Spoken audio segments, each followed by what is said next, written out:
jab, uppercut, leave you laid out on the floor. Try to duck and roll, hit and miss, now you counting stars. Should've practiced more, should've hit the mask, get out there more. Claim that you're the best. You gotta show me, son. Actions over words, baby boy. Is you real or what? Talking way too much, world come. Back sports, talking way too much, world come.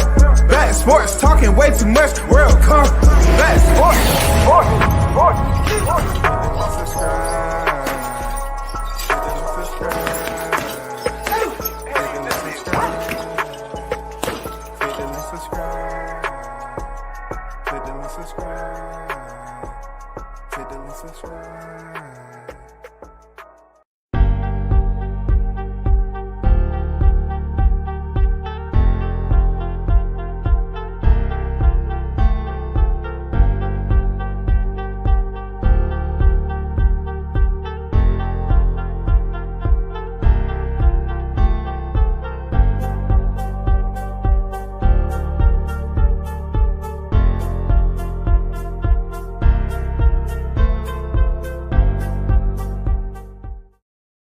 Good morning and salute from WCS, man.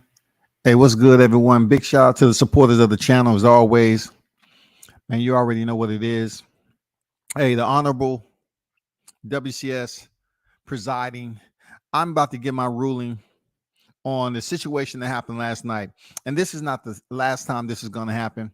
This is what I'm going to do because I know I can. Look, I'm one of the only ones that can be neutral on this shit. Real talk. We're going to get down to business. Period. You know, it doesn't matter how many of y'all are upset or feeling some type of way. It happens on the YouTube shit. It ain't personal. But hey, this is what I'm going to do. I'm going to basically play some audio out here, and I'm going to provide you with the verbal lytics. Yes. Yes, WCS is going to provide you with the verbal lytics. People need to understand that there's individuals out here like myself that I don't have to get along with a person. I can be mature and keep it neutral on the decision-making process. I had to do it in the military for 20 freaking years. It's in me as a person to be honorable when I have to and call it the way it is. But last night, knockout, no way. You're good. You're a good guy. Knockout's a good guy, first of all. But your debate, man, your format, good initiative, but the bad judgment, bro. Good initiative to have boxing debates on the YTC to start something new, and, you know, hit the refresh button and try. But listen, I'm gonna tell you the real. I'm gonna give you as uncut as possible. Why in the hell are you throwing panel debates and they're corrupt, and your shit is just like? People are trying to figure out why it's going down the way it is, but it's just like what boxing. You're pretty much mirroring what boxing is putting out to the public too. We see corruption scandals all the time. We see people get robbed. Yesterday, obviously, ETB won that. And I'm going to tell you what I thought of the first round. I'm going to tell you the verbal lytics on listening to what somebody says. If you're going to have a question up there, at least pay attention to what somebody's breaking down. Not all this, on my YouTube channel, facts over feeling, fact. No, bullshit, man. Why is only one person seemingly to be allowed to yell and scream, but when somebody else do it, it's facts over feelings? We need to get out of this embryonic type state of mind where we don't act like we can expand outside the thought process of a child. We see one thing we like and we can't see something else we like more. We just stick with the embryonic, undeveloped stage of cognitive processing. That's what the verbal lyrics is telling me. We can't continue to do this. We can't, man. We have a sport that we're speaking on that's a non-regulated sport. Then we're supposed to come here to social media. It's regulated in a sense, okay, because we don't have full total control over this social media platform, but it does allow you accessibility, right? Within that accessibility, you can come up and take more time to tighten up the structure of this particular format that you're having with debates, so it won't be so open-ended for corruption. Yesterday was full-blown corruption, people. And let's get down to it. Let's get down to it. I need to show you Big Blunts Unboxing. What's good? Yes, sir. LO time to cook OG. The grease is hot. Absolutely, man. Let's get down to it, bro. I did a reaction, but I really wasn't, dialed into it. But I want to give you, before we get into it, I want to just give you a little bit of the sound bites. And this is citing KnockOutTV86 audio off his debate yesterday. Now, I need to go through this shit because it's imperative that you understand how people are stuck in time with certain popularity, certain individuals who are extremely popular. This ain't about fucking being popular. This is a debate. This is a debate.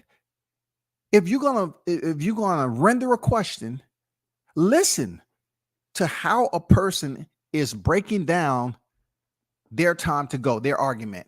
Who did it better? Not all this, that, and the other bullshit. Let's get down to it. This is a little bit of the post-fight chaos.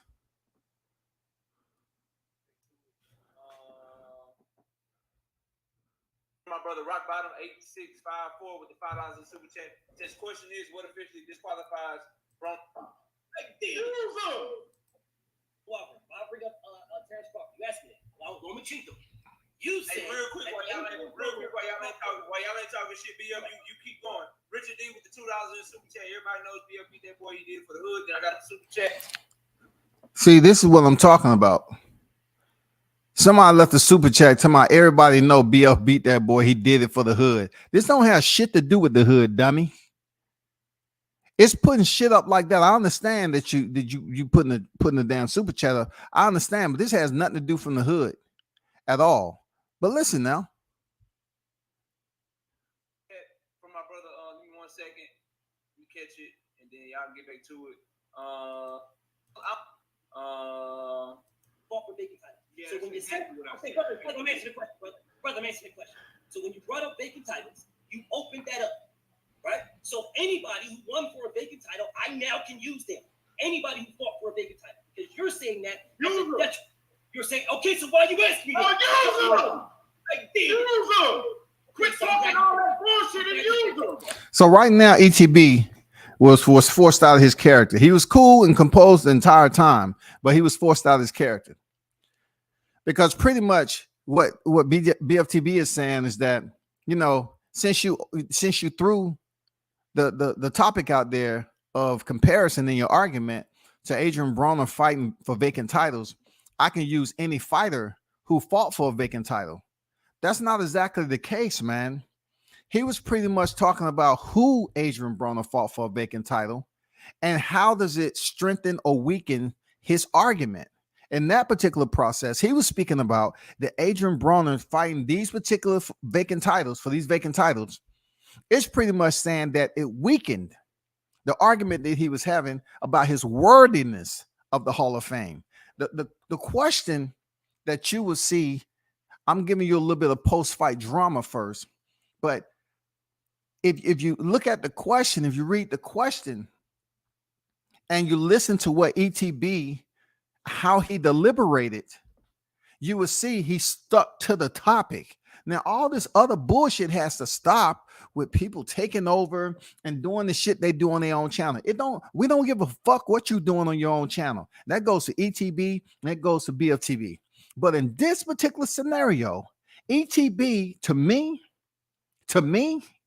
he did what he was supposed to in breaking down and itemize his argument. His deliberation was on point. Now, what I'm trying to let you listen to is the aftermath, because certain people are trying to now revert back to the empowerment factor, the popularity factor of what they do on their channel and how they have that control. No, this is Knockout. This is Knockout Boxing 86 TV channel. You know what I'm saying? You never should have had these guys continue on. For what reason? The debate is over. There's no continuance. You shut the shit down. But peep this out. I'm glad you said that. Because I did use them and you asked me. No, use them. Bring them up and use them. I did. You to use them. You wait for me to use them. Yeah, I did. I'm waiting for you to use them. I'll use them again then. I don't know, understand where the hell you've been at, but I'll use them again. You said Adrian Broner ain't shit. He ain't all this is both big type. Okay, when people say, that's not a debate. That's you not being able to catalog information. That's what ETB was able to do. He cataloged a lot of information. And that's what did it for me as far as him being descriptive. This is verbal lyrics, y'all. Description is everything in the debate. In order for you to pull what somebody said or didn't say into your verbal delivery out to the audience. Not say what you said was bullshit. No, this is not BFTB's panel. This is not ETB's panel. But I have to give the nod to ETB when it comes to something that is as simple as composure. He kept composure. He was orderly. He was professional in a sense in delivering his argument. Point blank, period, man. Point blank, period, dog. Fine. So what was Thomas DeLorme and Terrence Crawford, because that was for a vacant title? What was Canelo Alvarez and Edward Urim? That was for a vacant title. What was Lomachenko and Luke Campbell, because that was for a vacant title? If what Adrian Broner did for a vacant title ain't shit, then what was that? Okay. Those fighters that you named, right? They might have fought for vacant titles before at one point in their career, but they went on to beat real champions. Adrian Broner didn't. I told you already, Adrian Broner fought 2 real champions his whole career. Holly Malignaggi. No, you didn't. You said he didn't fight. And Antonio DeMarco. Yes, I did. And see, here it is. BFTB, once again, you're talking about what the man didn't say. Just because you feel like you have the empowerment to do so. He did. ETB did say that. He did. But we're going to leave it and we're going to get to the part of debate and we're going to come back to the aftermath because it gets wild. It gets chaotic. Let me go to the biggest bag is doing it. Okay, I'm going to start at the beginning, okay? The beginning of this debate and give y'all the audio. And I'm going to speak in between on the first round. We're going to go to the first round. Let me get the big bunch of boxing right quick. He said, I'm clarifying for WCS. He's using the audio for educational purposes only. Salute to KnockOutTV86, the owner of the original audio. Absolutely. I'm using this audio for educational purposes only. Thank you. See, when you have educated scholars in the chat, hey, it all works out easier. You know what I'm saying? Appreciate that. Like I said, a nigga gave BFT a super chat and said that he could never be brave enough to go on a panel with BFTB. Oh my God, the nigga BFTB grown ass nigga scared, intimidated to speak up. That's exactly. We're gonna get to the bottom. We look, big blunts. We're gonna build up confidence in these soft marshmallow mashed potato type dudes. They want to sit over there and come in there, you know, all soft-hearted, man, and don't want to speak up. Let's get to the first round. The first round is crucial. Remember, I'll tell you, the first round is very, very crucial now because a lot of people are not thinking about this. All right. A lot of people are not thinking the way I'm thinking about this first round that took place yesterday. But check out the first round. That's not true. So people saying he hasn't reached his potential. I'm sitting here trying to figure out what type of heights are we trying to get this man to? Because Floyd is the only billion-dollar fighter. You know what I'm saying? So I'm trying to figure out, like, if we're saying he hasn't reached his potential, who's to say he hasn't? You know what I'm saying? Who's to say that where he is right now isn't right where he should be? You know what I'm saying? Now, I get it. There's always more that anybody can do. But who's to say that this pay-per-view fighter, he's got more pay-per-views than everybody else right now? That's a fact. See what we're talking about facts? He's not even talking about Adrian Broner, y'all. He's talking about facts for somebody else that's used as a measuring tool or a bar. You know what I'm saying? If you're going to use Floyd Mayweather as a bar or in comparison to the question in dealing with Adrian Broner, because this is about Adrian Broner, then we shouldn't be talking about facts when it comes to freaking Floyd Mayweather. It shouldn't be any of that shit, man. Get to the point. Stay on the point. I'm trying to figure out what type of heights are we trying to get this man to? Because Floyd is the only $1 billion fighter. You know what I'm saying? So I'm trying to figure out, like, if we're saying he hasn't reached his potential, who's to say he hasn't? Right now, you keep asking the same question, who's to say he hasn't, but yet you're not providing any type of criteria to validate what you're trying to get to. What is your fucking point? Bro, what's your point? You don't ask the same question over and over again. What is your point? What is your point, man? We heard you say over and over and over again, Floyd Mayweather isn't the center of the debate. Adrian Broner is. Just for a refresh. You know what I'm saying? Who's to say that where he is right now isn't right where he should be? You know what I'm saying? Now, I get it. There's always more that anybody can do. But who's to say that this pay-per-view fighter, he's got more pay-per-views than everybody else right now? That's a fact. You know what I'm saying? So I'm trying to figure out, like, how does this guy with more pay-per-views than all the top name fighters right now hasn't reached his potential? How's the guy who has fought Hall of Famers? How has this man not reached his potential? So I'm guessing that this man's potential was supposed to be make $1 billion and beat everybody in the sport of boxing. Because the last I checked, only one fighter did that.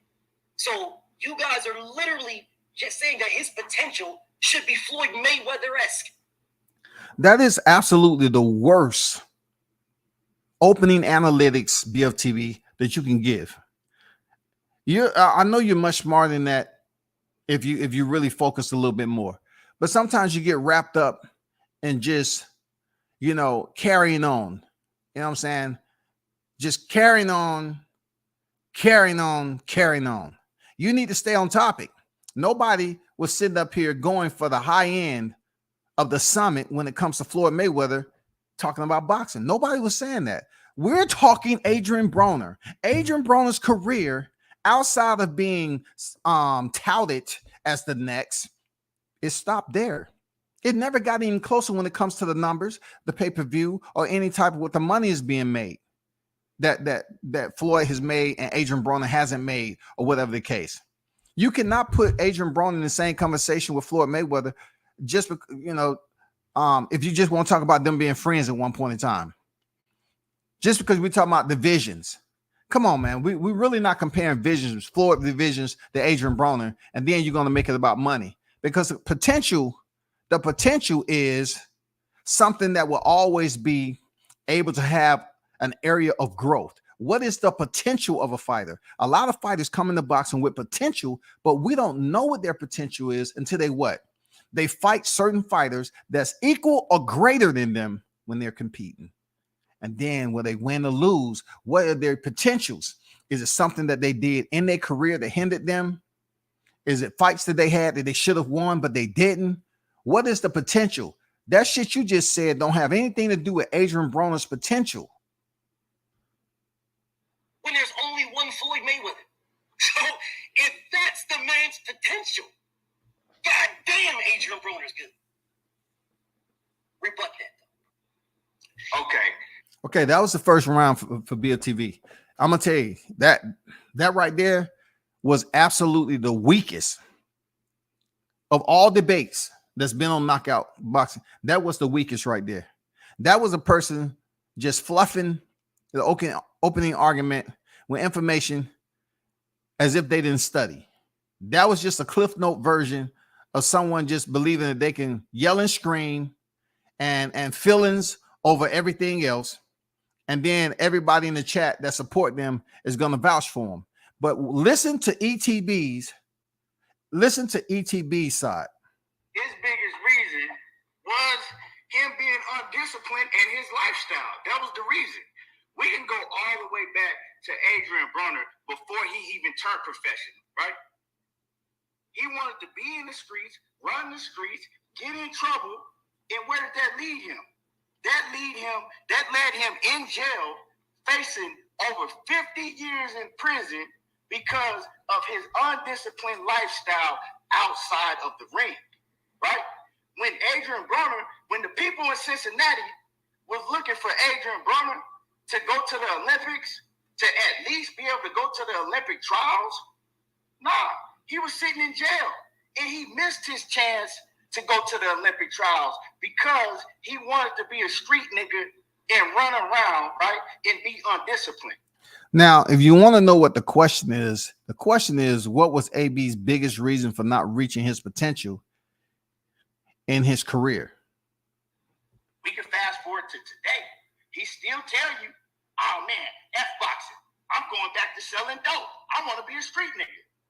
So that's one, you know what I'm saying? That's one example of his lifestyle, right?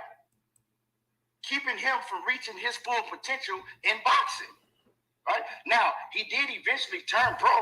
He turned pro. And when he turned pro, you say, okay, AB, he on the come up. He on the rise.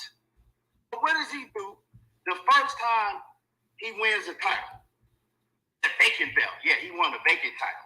Wasn't a real title. He won a vacant belt. He ain't beat no real champion. But the first time he won the title, he showed once again how undisciplined he was, right? He went in, instead of defending the title, he didn't get a chance to defend his title, his WBO vacant title that he had won, because he missed weight by 4 pounds against Vicente Escobedo. Now listen to ETB's being descriptive. Real talk. He's being descriptive. He's itemizing it, and he's layering it. You have to give points for his opening, man. He's stinging BFTB right, because he's breaking it down to a point of he's itemizing it, and he's breaking down descriptions. He's giving names. He's tagging it. His attachments are relevant and validated to what? The topic. Not all this mumbo jumbo, halabaloo, wah, wah, wah. You know, no. He's staying on topic and is pertaining to the question. I don't know who that is, but, you know, I mean, you can laugh all you want to. I mean, you know. But, so, I mean, that's another example of him not being disciplined. Why do you miss weight? Well, you miss weight because you're doing things outside of the ring, right? Instead of being in the gym, working on your craft and focusing on making weight. He said, being in the gym, working on your craft and focusing on making weight. Let me show y'all something right quick, because some people, they may have gotten up out of high school, whether it was open campus or just a regular. But let me show you something right quick.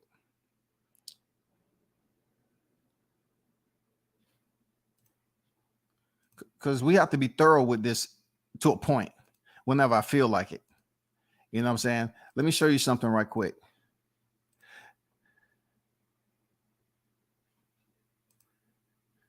Okay. This right here is the word potential. It is spelled Potential. Okay. An adjective. Having or showing the capacity to become or develop into something in the future. So you have to take the capacity to become or develop into something. What does that all encompasses? Progress, dedication, commitment, all of those words. That's how you're going to have the capacity to become or develop into something. Also, I mean, we can go to Adrian Broner after he beat Antonio DeMarco. After he beat Antonio DeMarco, you could tell that his lifestyle started spiraling out of control. He was showing us on YouTube, right? And he did good in that fight. He did well in that fight. But after that fight, what did he do? He fought Gavin Reese, a 5'3.5" midget, a motherfucking midget, a domestic level fighter, a C- level fighter. Adrian Broner went in that fight and he got hit 80 times in 4.5 rounds. Yeah, by Gavin Reese. Gavin Reese hit Adrian Broner 80 times, I'm sorry. He hit Adrian Broner 80 times in only 4.5 rounds. Because Adrian Broner, he got to acting a fool outside of the ring. He thought nobody could touch him after he beat Antonio DeMarco. And he didn't need to train like that no more. He only needed to train good enough to make weight. That's it. Yeah, he did get the stoppage against Gavin Reese, but a fighter on that level, he shouldn't get hit 80 times, right? In 4.5 rounds. So how he broke down Gavin is, even though I would say Gavin was essentially irrelevant at a point in time, he showed what he was getting to. His direction was Adrian Broner taking as many punches as he did against a fighter of that level, considered to be a C or D level fighter at that time. You know what I'm saying? So he was pretty much placing him in a position where Adrian Broner should have been much more on a higher level when he went in there and performed. But the capacity or develop into something, it takes out of the ring behavior and dedication. So what ETB is pretty much saying, like, he wasn't possessing that. He wasn't being a regular attendee. His mind wasn't 100% locked in where he could have went in there and should have dominated this dude. He let him, land 80 shots in 4 rounds. And that's not acceptable for somebody that's supposed to be on Adrian Broner's level. So I get what he was going with that.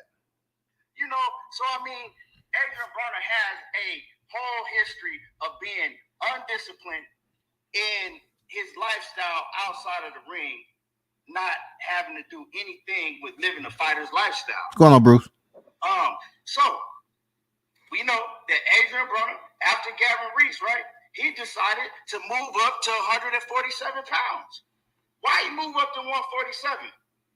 Because he didn't want to put in the weight no more to make weight and fight at his natural weight, which was 135 pounds. So he moves up and he fights Paulie Malignaggi at 147. Yeah, all Paulie Malignaggi that already had 5 L's on his record, that couldn't punch his way through a wet paper bag with soap suds seeking out of him.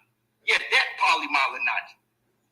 Well, Adrian Broner, he had a very hard time beating Paulie Malignaggi, right? Paulie Malignaggi landed everything he wanted to on Adrian Broner and made Adrian Broner keep his hands in his pockets. Well, Adrian Broner did edge out a victory, but he only won by 1 round, 113-115. Against Paulie Malignaggi, this is supposed to be the can man. So once again, ETB is being descriptive. I cannot say enough. When you're debating, you have to be descriptive. He's being descriptive. He's using his objects or references, and he's being descriptive. Point blank, period. Point blank, period. You heard what the question was, and he's being descriptive on why he thinks Adrian Broner fell short of that. The capacity to become or develop into. Let's understand what definitions stand for. Not all this hoopla hayla that goes on with people talking about facts over feelings. This has absolutely nothing to do with this damn body that happened last night. AB. Okay, well, you say, you know what? Adrian Broner, that was his first time fighting at 147 pounds. You know what? He's going to get in the gym and he's going to, work on polishing his tools up, working on the areas that he needs to get better in. Did he do that? Nah. What did Adrian Broner do? He worked on a battle rap with Murder Mook. That's what he did. He worked on his rap lyrics. Then after that, you would say, okay, well, it's cool. Adrian Broner, he just had fought. So, he can have a little fun. Well, after that, he still didn't go back to the gym. What did Adrian Broner do? Well, he went to the dealership and he bought a tour bus. Well, you might say, okay, well, maybe he bought a tour bus to tour the U.S. to try to find a new coach. Once again, I like the humor, but he's staying on topic about the tour bus.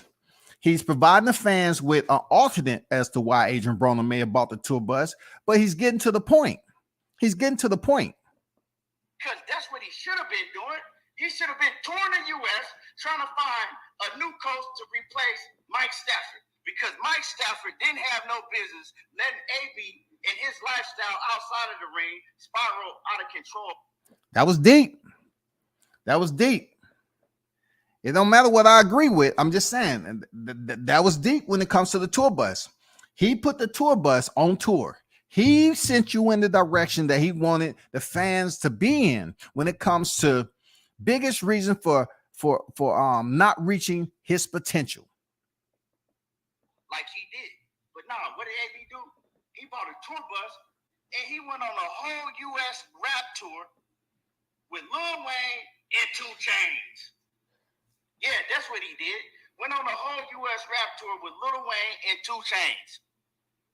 When he should have been in the gym working on his skills, right? But people wonder, why did he go into the Paulo Malignaggi fight and get his ass beat down? Well, maybe because all of that time he could have been working on his skills, working on, I'm moving up to 147. So, I know I'm going to have to be a lot better. He ain't do that. He was on the rap tour. And on that rap tour, y'all know what happened? Adrian Broner said that he got over 170 pounds. He got up to 170 plus pounds on that rap tour. Yeah, we seen it. Man, when he was walking around with that little tiny ass vest on, with his stomach sticking out like he was 8 months pregnant. The same fighter that just got done fighting at 135. Yeah, a rap tour. So if that's not undisciplined, I don't know what is. Undisciplined. Is that a fighter's lifestyle to y'all? That don't sound like a lifestyle of a fighter. That sounds like a lifestyle of a rock star, a rapper to me. You know what I'm saying? What other professional boxers at that young of age go? 2 minutes, homie. You got 2 minutes. Keep cooking. You got 2 minutes. Yeah, what? So I'm gonna get back to a big blunts unboxing and say the shit ain't rocket science. LOL. What the fuck would the YTBC be without WCS to keep these niggas up to par? Laugh my ass off like a drill sergeant, making sure the cadets know how to shine their shoes. You feel me? I mean, damn, dude. Somebody got to be neutral. They don't respect my career, but damn, they want to sit up here and allow so-called individuals that's neutral to sit up here and corrupt your format. I like what you're doing. I like how you're going on here and providing debates in the format, but the participants, the attendees that you have, no, your structure for judges need to be changed right away. You know what I'm saying? Some people are not qualified. He's saying, why the F we always got to break out the dictionary on these LDBC niggas? I'm starting to think they're really slow mentally. Hey man, you got to just do it for the masses, man, because we just get in a funk, a cloud, man. But people just saying all this slang shit all the time and they accept it. It sounds good, it feels good to them, but no, you're behind the intelligent line that you're supposed to be at when it comes to adult appropriation. You're below that shit, man. You're supposed to be above the shit. Y'all sitting up here acting like anybody can tell you anything when it comes to this YouTube, but yet in your everyday lives, you act like you're the most and smartest, intelligent person on earth. No, show that same behavior on here. This is my first time hearing the debate. ETB presents some good points, information. The man has done his homework. That's all I'm saying. He was providing evidence. Evidence. Let's keep it rocking. The fighter that age going on a whole rap tour. You dig what I'm saying? He hadn't even accomplished nothing at this point in his career, right? AB was too focused on being famous instead of focused on being a legendary fighter. He would never focus on that. He just wanted to be famous and known. And once he got that fame, it was a wrap for AB. And also, I want y'all to look at AB and the people around him. Everybody that was around AB throughout his career, they had stints where they started fucking up too because they was around Adrian Broner. Gervonta Tank Davis, when he was hanging out with AB, he started missing weight. Damn, he throwing hooks. He throwing hooks, BF. Dude. Man, you don't even know. You have no idea how I scored this first round based off a 10-point system. You have no idea why I scored this first round. He's absolutely telling you alternatives to his argument as to how AB affected others in the same sport for which he competes in, and keeping it debate relatable. Showing up to fights drunk and shit. You know, but he had sense enough to know I got to get away from Adrian Broner. Errol Spence, the same thing with Errol Spence. When he started kicking it with AB, he started to spiral out of control. But once again, he noticed I got to get away from Adrian Broner. Adrian Broner's biggest reason for not reaching his full potential is because he was undisciplined and he lived a lifestyle that wasn't conducive to being a professional fighter. That's why. Damn. Man, good shit, ETB. Real talk. That was a opener first round massacre. A massacre. But let me keep it rolling. I'm done. Go ahead, man. Cook. As soon as you start cooking, the 5 minutes start. Well, I mean, in order to know if someone reached their potential, you would have to know what their potential is. I mean, my homie ETB said a whole bunch of bullshit and a whole bunch of things that was facts and a whole bunch of other things that was emotion. And I get it. I understand. Yeah. See, that's a waste of time. That's irrelevant to anything. This is going back to how your aura suits you. This is your aura. This is how you present to the clowns that tend to damn bow down and get on their knees and you know, listen to it. This is irrelevant. This is like ETB just said, non-conducive to the rebuttal. BFTB, non-conducive, brother. It is non-conducive, man.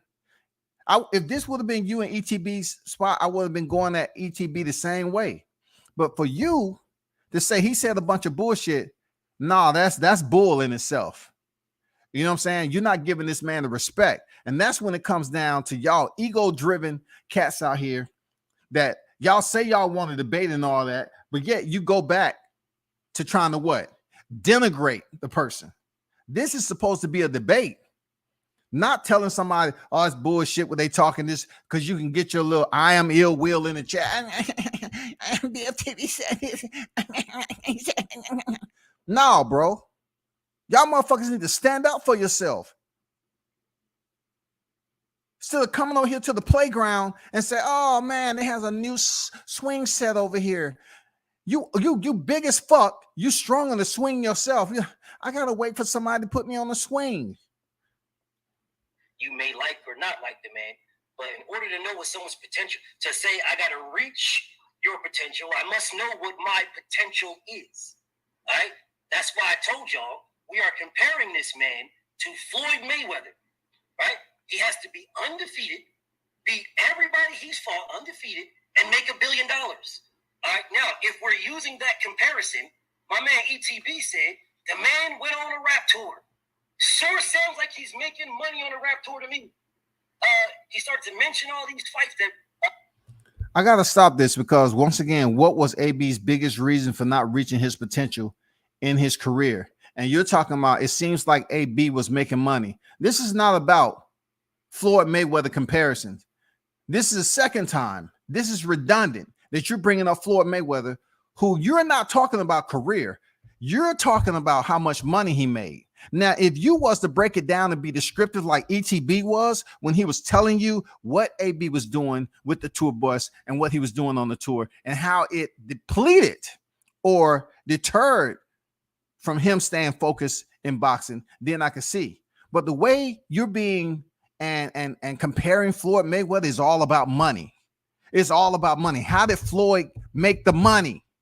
ETB was telling you, goddamn, Adrian Broner was on a rap tour. He was up there making battle rap. He was chilling out with Wayne and freaking 2 Chainz. But goddamn it, if you're going to say Floyd was making all the money, what did he do to get the money? The man was out in the 2 a.m., 3 a.m. running. He was dedicated. He was in the gym. He lived a celebrity lifestyle. That's the comparison. Not this potential when it comes to, well, Floyd. If we're comparing anybody, it's going to be Floyd Mayweather because he made billions. That is absolutely insane, bro. What the fuck are you talking about? It has nothing to do with the rebuttal. Why is Floyd being spoken on for his earnings without telling the people what he did to get the earnings? Adrian Broner was getting beat on. He sure did win those fights. He didn't mention any of the fights that he lost. He won those fights. So if we're talking about the man's, if you reaching his potential, the fights that ETB mentioned, AB won. He won those fights. All right, going on a rep tour, he did that, and then did win those fights. So if we're talking about the man's potential, we must be saying, where should he be? You know, this is how fucked up this is that he's talking about he won those fights. But when it comes to a Terrence Crawford, Errol Spence situation, they look at Bud Crawford as they'll dilute his opponents, but he never gets that pass or that therapeutic waiver to say, but he won those fights though. But his opponent won shit. His opponent won shit. That's all you hear. That's all you hear. So to bring this up in the debate is hilarious, because this doesn't go for the character of the person that's using these points for a rebuttal. It's not even nowhere close. Should he have been? That's his potential. I believe this is where the man should be. And then we can talk about why he didn't get there. But ETB didn't say anything about where he should be. He said nothing about that. Nothing. So I say again, are we saying that this man should be Floyd Mayweather? He should be undefeated versus everybody he fought and a billionaire. Once again, potential, potential, having or showing the capacity to become or develop into something. What are you talking about? His potential. Potential is an ever-moving development. It's not a bar. The potential is to get there. So in order for it to be a potential, you have to then highlight what is a fighter doing to get them to a potential that they would be considered one of the greats to do it. Do they have the capacity? Are they developing into something special? If they are developing, why? What can you say? What are the pros and cons that you see them developing to this potential for the career? Because Adrian Broner is still active, okay? So therefore, if you're talking about his potential to be able to excel or achieve certain areas in his career outside of getting a tour bus, rapping and all this other stuff, that is the capacity. How much of his capacity did he deplete or debilitate when he was just out here enjoying the nightlife and trying to be a trying to be a rapper and going on tour and all that? How much of that was depleted? Because the last I checked, this man fights on pay-per-view more than everybody else. The last I checked, he's fought everybody that people claim they want to fight. That's the last I checked. All right? This man is still selling out when you know he don't let his hands go, and he's still sells out. And see.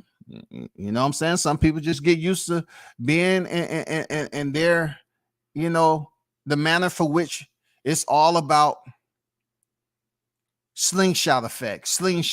Get used to damn shit hitting you on the forehead. Okay? Slingshot effect. Doesn't mean it's true. This is BF. You always talking about facts, right? What did you just say? Pay-per-views? Okay, I got it. Sounds like he reached something to me. Now, if you're saying he should have reached something more than that, you're damn straight telling me what that more is. But I'll give you more time to rebut that. All right, real quick for teaching the people at the chat that are asking. The question was how undisciplined that he was. So I hope that's clear for everybody. ETB, you got 5 minutes for your rebuttal. Go ahead, man. Time starts as soon as you start cooking, bro. So he said that, right? He reached his potential. He said that he mentioned that Adrian Broner is a pay-per-view star. You cut your camera off. I heard what you said. You said Adrian Broner is a pay-per-view star, right? This man is still on pay-per-views. This man is doing more pay-per-views than anybody else. That's what he said. Well, the last time I checked, Adrian Broner only been on one pay-per-view. Bodied.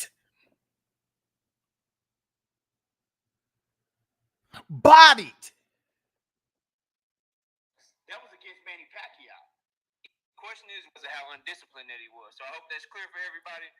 ETB, you got 5 minutes for your rebuttal. Go ahead, man. Time starts as soon as you start cooking, bro. So he said that, right? He reached his potential. He said that he mentioned that Adrian Broner is a pay-per-view star. You cut your camera off. I heard what you said. You said Adrian Broner is a pay-per-view star, right? This man is still on pay-per-views. This man is doing more pay-per-views than anybody else. That's what he said. Well, the last time I checked, Adrian Broner only been on one pay-per-view. Facts. That was against Manny Pacquiao in a fight that he performed horribly, that he just tried to survive, right? So he's not a pay-per-view star, first of all. He also said that Adrian Broner is still selling out arenas. The last time Adrian Broner sold out an arena? The last time I checked, he fought Giovanni Santiago last time, and he didn't sell out a motherfucking thing. Actually, he had very, very low viewership numbers on Showtime. People weren't even watching that shit on Showtime. So how this man gonna sit up here and tell me that Adrian Broner is still selling out arenas and Adrian Broner is a pay-per-view star? That is a lie. He's saying, oh, well, we don't know what his potential is. You know good and damn well what his potential was supposed to be. Adrian Broner, everybody was looking at him to be that next dude, right, to take over the sport from Floyd Mayweather. He never got nowhere close to that. This man is telling me everybody that he fought, are we giving participation trophies now? Is that what we doing? Because all of the top level fighters that he fought, he lost to all of them. He didn't even come close to beating none of them. Mikey Garcia, Sean Porter, Manny Pacquiao. I mean, we could go. He didn't come close to beating none of the fighters that he fought. Marcos Madonna. I mean, I guess now BFTB, he wants to give out participation trophies, right? Getting in the ring and losing to everybody. That's what Adrian Broner did. If I go out right now and run track against Usain Bolt and he beats me by 10 whole meters, does that mean I should be on the Olympic team because I got to run against Usain Bolt? No. It doesn't. So he didn't say too much. You know what I'm saying? He didn't say too much of nothing. But that's all I got to say because it ain't really nothing else for me to rebuttal. Listen, y'all. Hey, shout out to Smoke in the building. Hey, check this out. First of all, on these debates, man, the comments should be shut the fuck off. We should do away with the comments. They don't contribute shit to the motherfucking debate. All right. And there should be, when you correct somebody who is sitting up here giving false information, that should count as a knockdown. Period. You should score that shit as a knockdown because you're in a debate. Smoke was on the panel yesterday. I'm just putting it out there, Smoke. You're in a debate. When someone corrects you on a rebuttal, after what you sit up there and said, not one thing, not one, but you're saying he's selling out arenas and you couldn't provide any specifics like ETB was providing specifics, bro. He was breaking that shit down with specifics, descriptions. He was itemizing his damn argument. It should be 10-8 rounds in this shit. I scored the first round of 10-8 because BF, you was on the canvas, bro. You was on the canvas, bro. It's nothing else that you can say. Man, you should, if you can give it, you should be able to take it. ETB bodied you, bro. You always talking about the graveyard disc. He was in that motherfucking kicking the empty can, kicking over headstones. He was whistling in that motherfucker, dog. Anybody home? Huh? Anybody? Oh, it's just me tonight, huh? Okay. It's just me out this motherfucking tonight, huh? No ghost? No nothing? BF, if you wasn't prepared for the debate, you shouldn't have showed up. You showed up just because the individuals that come over there and support you, and I don't have no problem with those who support you on your channel, But the way they act, and you know who you are in the chat, that shit is like soggy potatoes, man. That shit is like motherfucking spoiled tomatoes. This shit is like super like you got dish liquid suds all over the place. You know what I'm saying? There's bubbles everywhere. That's how these mothers come in the chat, but they be coming from their mouth. ETB destroyed you, dog. You have to be willing to take this heat. He destroyed you a 10-8 round in the first. His description and his rebutting the PPVs that you got wrong and him selling out, you got wrong. That shit right there was a knockdown. That was a knockdown, bro, because it was still a part of the round. That was a knockdown. Y'all not thinking like that? That shit was a 10-8 round. It ain't no motherfucking, oh, well, I give it to Keon. No. We need to base this shit like boxing. If we're gonna do a debate, base it on a 10, a scale of 10.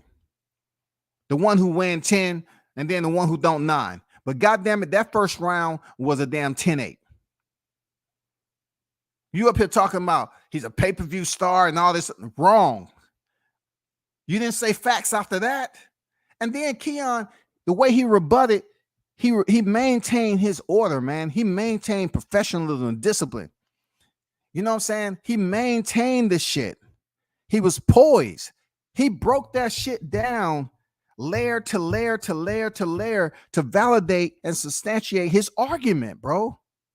That was a 10-8 fucking round. The first one on this debate series. That was a 10-8 fucking round because of you, BFTB, being comfortable with just saying shit and thinking you on your panel and that your little cronies are going to be like, clap it up, yeah. No, that's not the way it works, bro. Like I said, if it was you in ETB's position, I would be coming to him the same way. But I look, I have to give him his props. I have to give him his salute for coming prepared. Let's go to the second half. Now this gets interesting. Smoke. We're gonna have to talk about this, dog. We're gonna have to talk, Smoke. Because this is where it gets very interesting. Moving. OTB, go ahead and read the question for him, man. Round 2, everything boxing. My brother Keith will be going first. He will be going first in this round. Since he went last in the second round. And that's another thing. Knockout. Why does someone go first and then the next go second and all this other bullshit? Why? Just pull up the coin flip.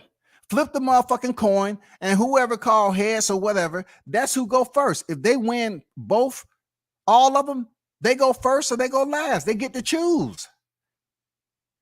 Don't act like I ain't tell you this shit. Provide some structure for this debate shit because it's turning into boxing, bro. It's turning into boxing. Flip the coin, and if ETB would have won all 3 rounds, he go first or he choose to go second, whatever. But that's what he won. He won a coin flip.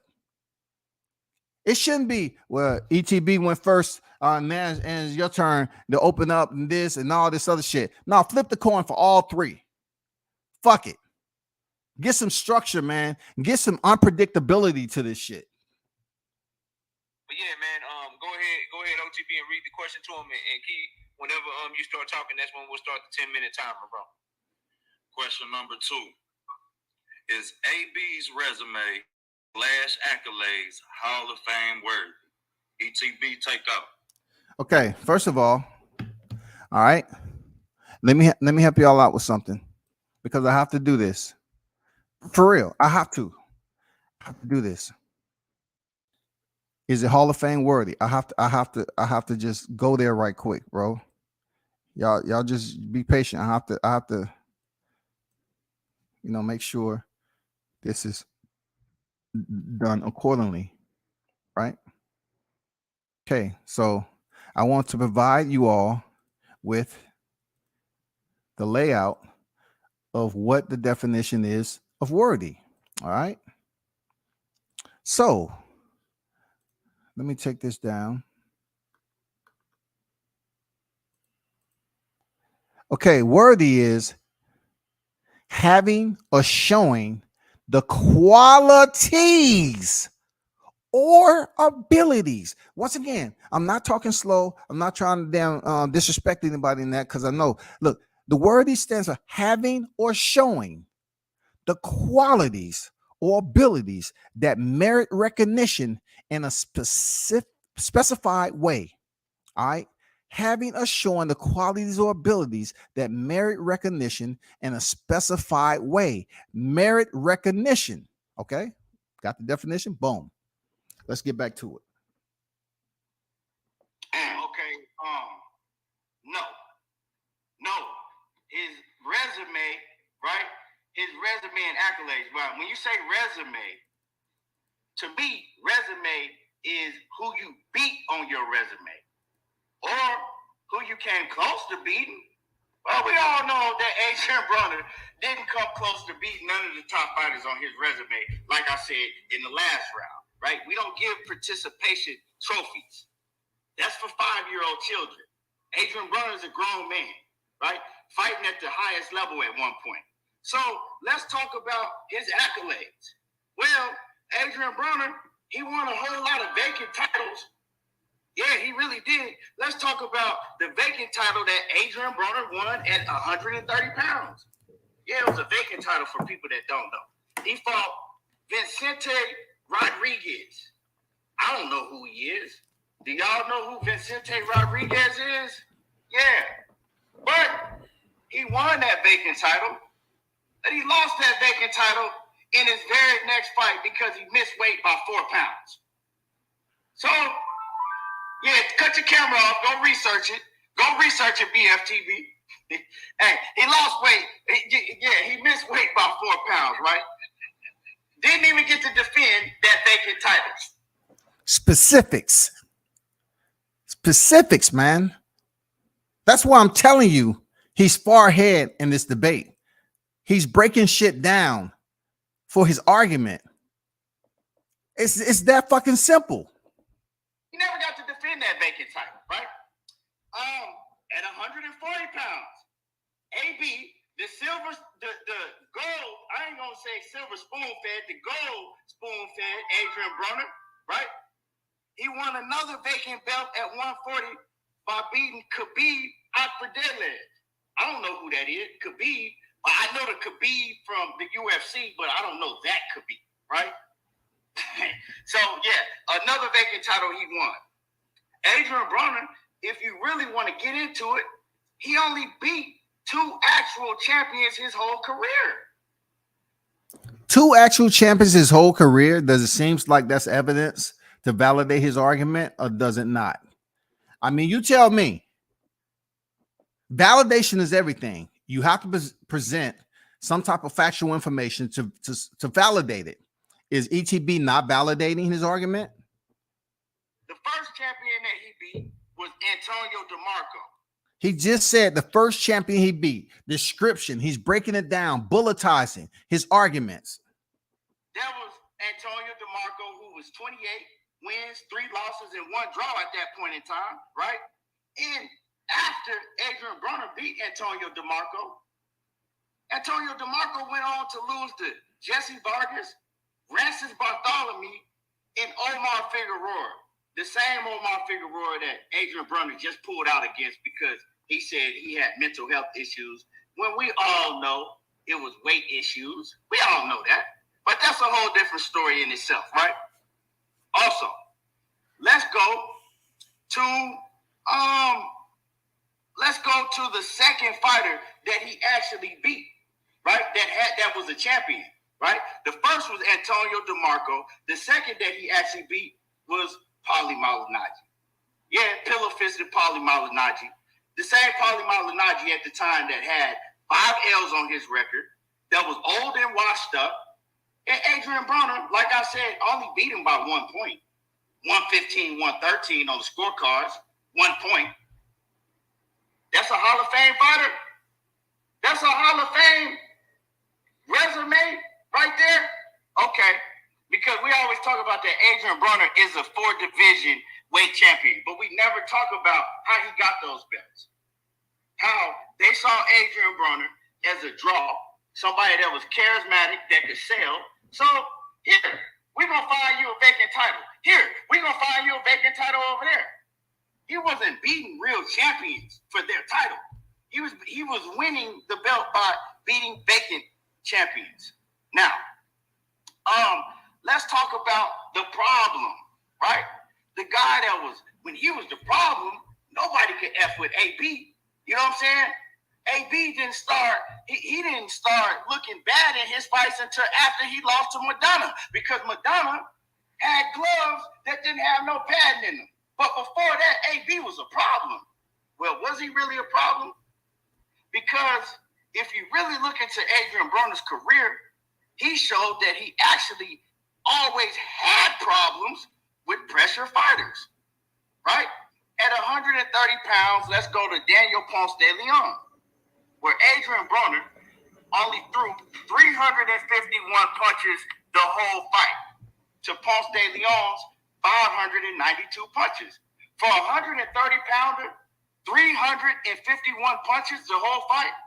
But Ponce de Leon is a pressure fighter, right? Also, he showed in that fight, if you pressure him and you have a high punch value, he don't use his jab.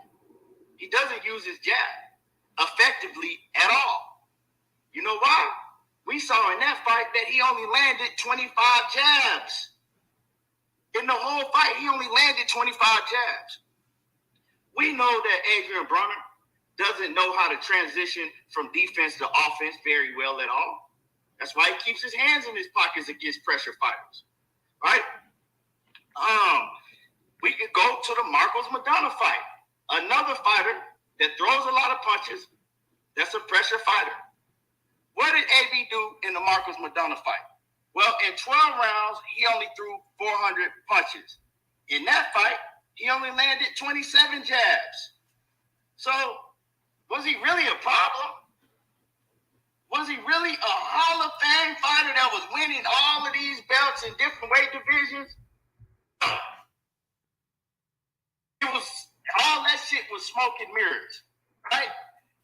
And to mind you, we all know how he got beat down very badly by Marcos Madonna, right?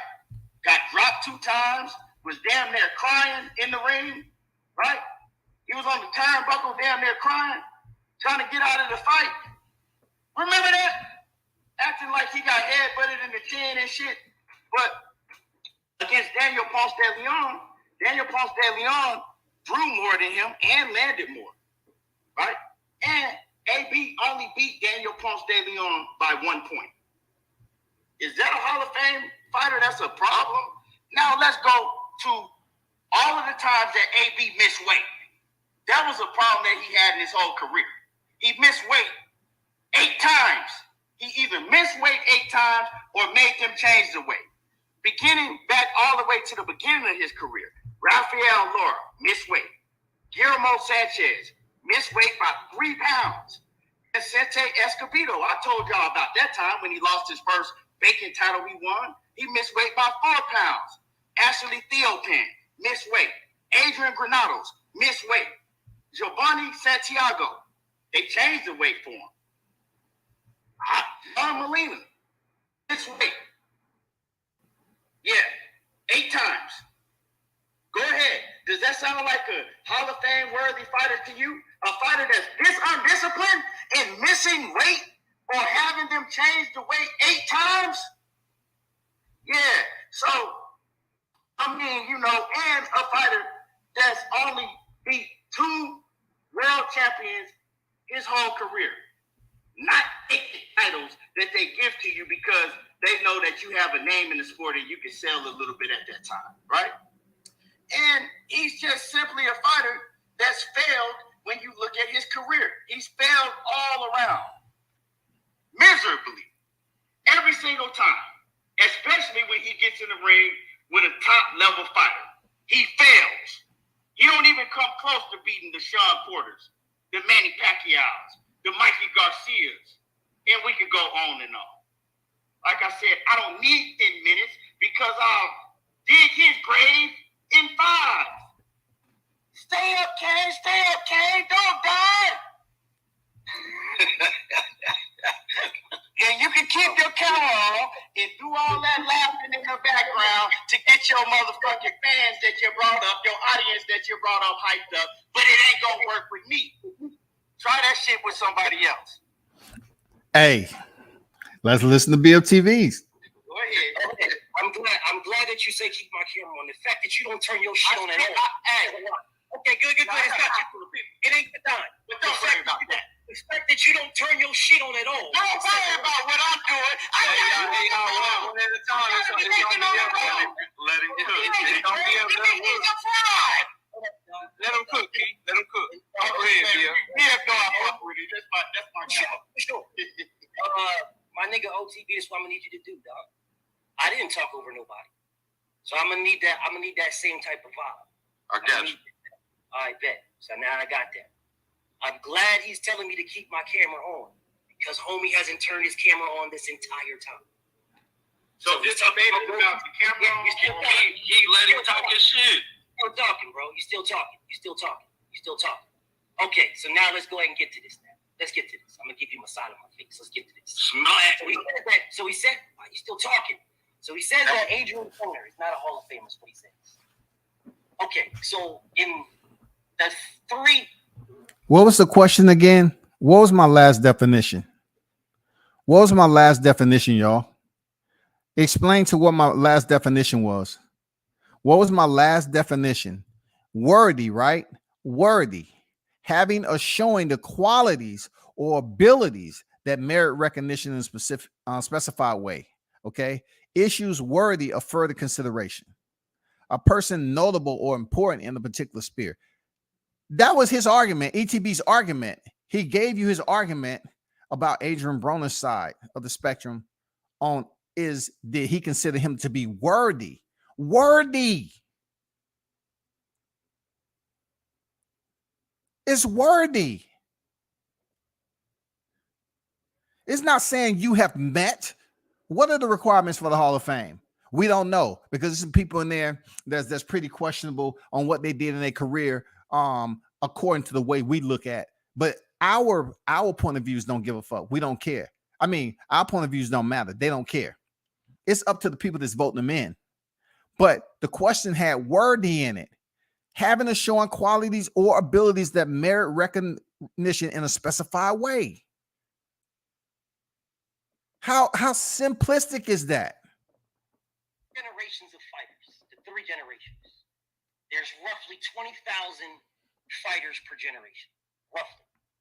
Now BFTB, if you're going to start off, there's roughly 20,000 per generation. Okay, all those numbers sound good. You said roughly. Do you want me to pull up the definition? Roughly doesn't solidify anything. You said roughly. The judges should have heard you say roughly. You say roughly. That doesn't mean you don't know for sure. You said roughly, so you can fluff the numbers and do whatever you want to do, but it wasn't anything that was solid. You can't sit up here and say roughly, and people's like, oh shit, he's bringing numbers. He said roughly. Do you want to see the definition for roughly? Generation, figure about 40 years. That's about a 40-year span of a fighter. They say when a fighter gets 40. Figure about. So you figure that's wow. I got you. I bet. Let's go. I got that. I'm gonna rewind it a little bit. Telling me to keep my camera on because homie hasn't turned his camera on this entire time. So this debate is about the camera on. He let him talk his shit. I rewind it so y'all can hear the full intro. You still talking. Okay, so now let's go ahead and get to this now. Let's get to this. I'm gonna give you my side of my face. Let's get to this. Smack. So he said, why are you still talking? So he says that Adrian Broner is not a Hall of Famer, is what he says. Okay, so in the three generations of fighters, there's roughly 20,000 fighters per generation, roughly. Generation, figure about 40 years. That's about a 40-year span of a fighter. They say when a fighter gets 40 years old, so you figure that's your roughly about 40 years old. So you see about 40 years. So from 1900 to now is about three generations of fighters. Is about doesn't signify it is. I'm just being honest, man. About is guessing. Smoke, He's guessing, bro. He's guessing about what ETB gave you were absolutely factoids. He got the descriptions that is solidified, is in print, and then we know that to be true. Some of his stuff was opinionated, of course. But I'm telling you that the numbers that you're opening up this debate, it sound all nice and goofy to those who's just listening to the numbers, but they're not really trying to do the math. They're not listening to the verbalytics. They're not paying attention to the words that does not complete. That it doesn't signify completion. It doesn't signify correction. It doesn't signify that this is indeed what it is. It doesn't signify a check mark at all. It doesn't, man. It doesn't say this is it. This is what it's supposed to be. Those are the numbers. So with 20,000 fighters per generation, that's 60,000 fighters. Out of 60,000 fighters, from then to now, out of 60,000, there's 175 Hall of Famers. That is roughly about 12%. About 12% of. There you go again with roughly, man. We don't get credit on a debate with roughly. It is or it isn't. Is or isn't. Is or isn't. Because if you're debating it for argument, you better did your research and make sure what the numbers are. And since y'all, allow these debaters to be off camera and take notes and all this shit and continue to look up information, well, guess what? You should have had the information written down. You were saying roughly, dog. Every fighter that ever existed, 175 of them are in the Hall of Fame. Out of that, there is 21 four-division Hall of Famers. Four-division champions. 21. Okay, let's highlight what he just said. Now he's speaking about what's in the Hall of Fame. Okay, numbers. What's in the Hall of Fame? Okay, kudos. Let's talk. We're gonna talk about that. 21 out of 60,000, out of 12%. That is not even a third of a percentage. Not even a third. That has had four divisions as a champion. Out of the 21 four-division champions, out of the 21, all but 9 are in the Hall of Fame right the fuck now. All but 9. Out of the 9 that are not in the Hall of Fame, 6 of them are still active. 6, to include Adrian Broner. 6. So, my man says, Adrian Broner hasn't done anything. Adrian Broner this, Adrian Broner that, Adrian Broner, blah, blah, blah. Here we go again with a blah, blah, blah. BFTV, you cannot debate with a blah, blah, blah. You have to be descriptive, articulate yourself like ETB. You cannot do blah, blah, blah. This is not your the wizard of, this graveyard over there where you at. This is not that type of environment. You are debating. You can't say blah, blah, blah, man. That means nothing to an individual that basically penalize you for the blah, blah, blah. What is a blah, blah, blah? It has nothing to go along with it. It's no criteria in it. It's just you are deflecting from real information. Say the real information like you just did. Now, you want to talk about Hall of Famers. You want to talk about four-division champions. We're talking about worthy. What does how many four-division champions have to do with anything? I would have rather you written the names down and then provided us the names of the fighters that are four-division champions in the Hall of Fame that pretty much had a similar career to Adrian Broner. I don't give a fuck, like you say, how many four-division champions are in the Hall of Fame. What I do give a fuck about is if what ETB said about Adrian Broner and why he feels that he's not worthy, okay, keyword worthy, tell me out of the fighters that you're mentioning in these numbers, explain to me the names that pretty much in comparison to Adrian Broner's career okay, that they're in the Hall of Fame so you can rebuke or retort what ETB said. So you can have some rebuttal to what he said. Don't just say the numbers, give names out of there of 4 division champions and how they went about earning their championships and how it mirrors up to what ETB said and say, guess what? Well, if he made it to the Hall of Fame, guess what? Then Adrian Broner's going to make it to the Hall of Fame. But all I heard was numbers. And it wasn't even correct, solid numbers.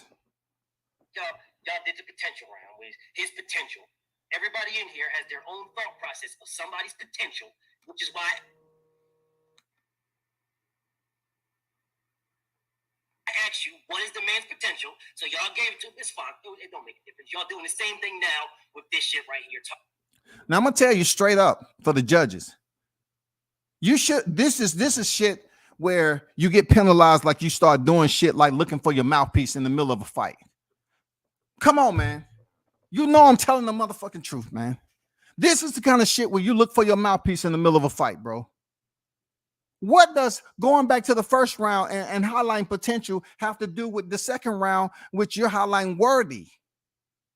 It has absolutely nothing. You really don't know how to come up with a rebuttal to this information. It's difficult, but Smoke, you never should have that, man. You're smarter than that, Smoke. You should have never just listened to the numbers without having that shit validated with names. If you're talking about top 1%, top 2% of fighters that you want to compare, there's 4 division champions in the Hall of Fame, and you got to take those names and you have to be descriptive. You got to take when they won the championship and who they beat to get the championship, whether it was vacant or a champion that was currently reigning defending champion.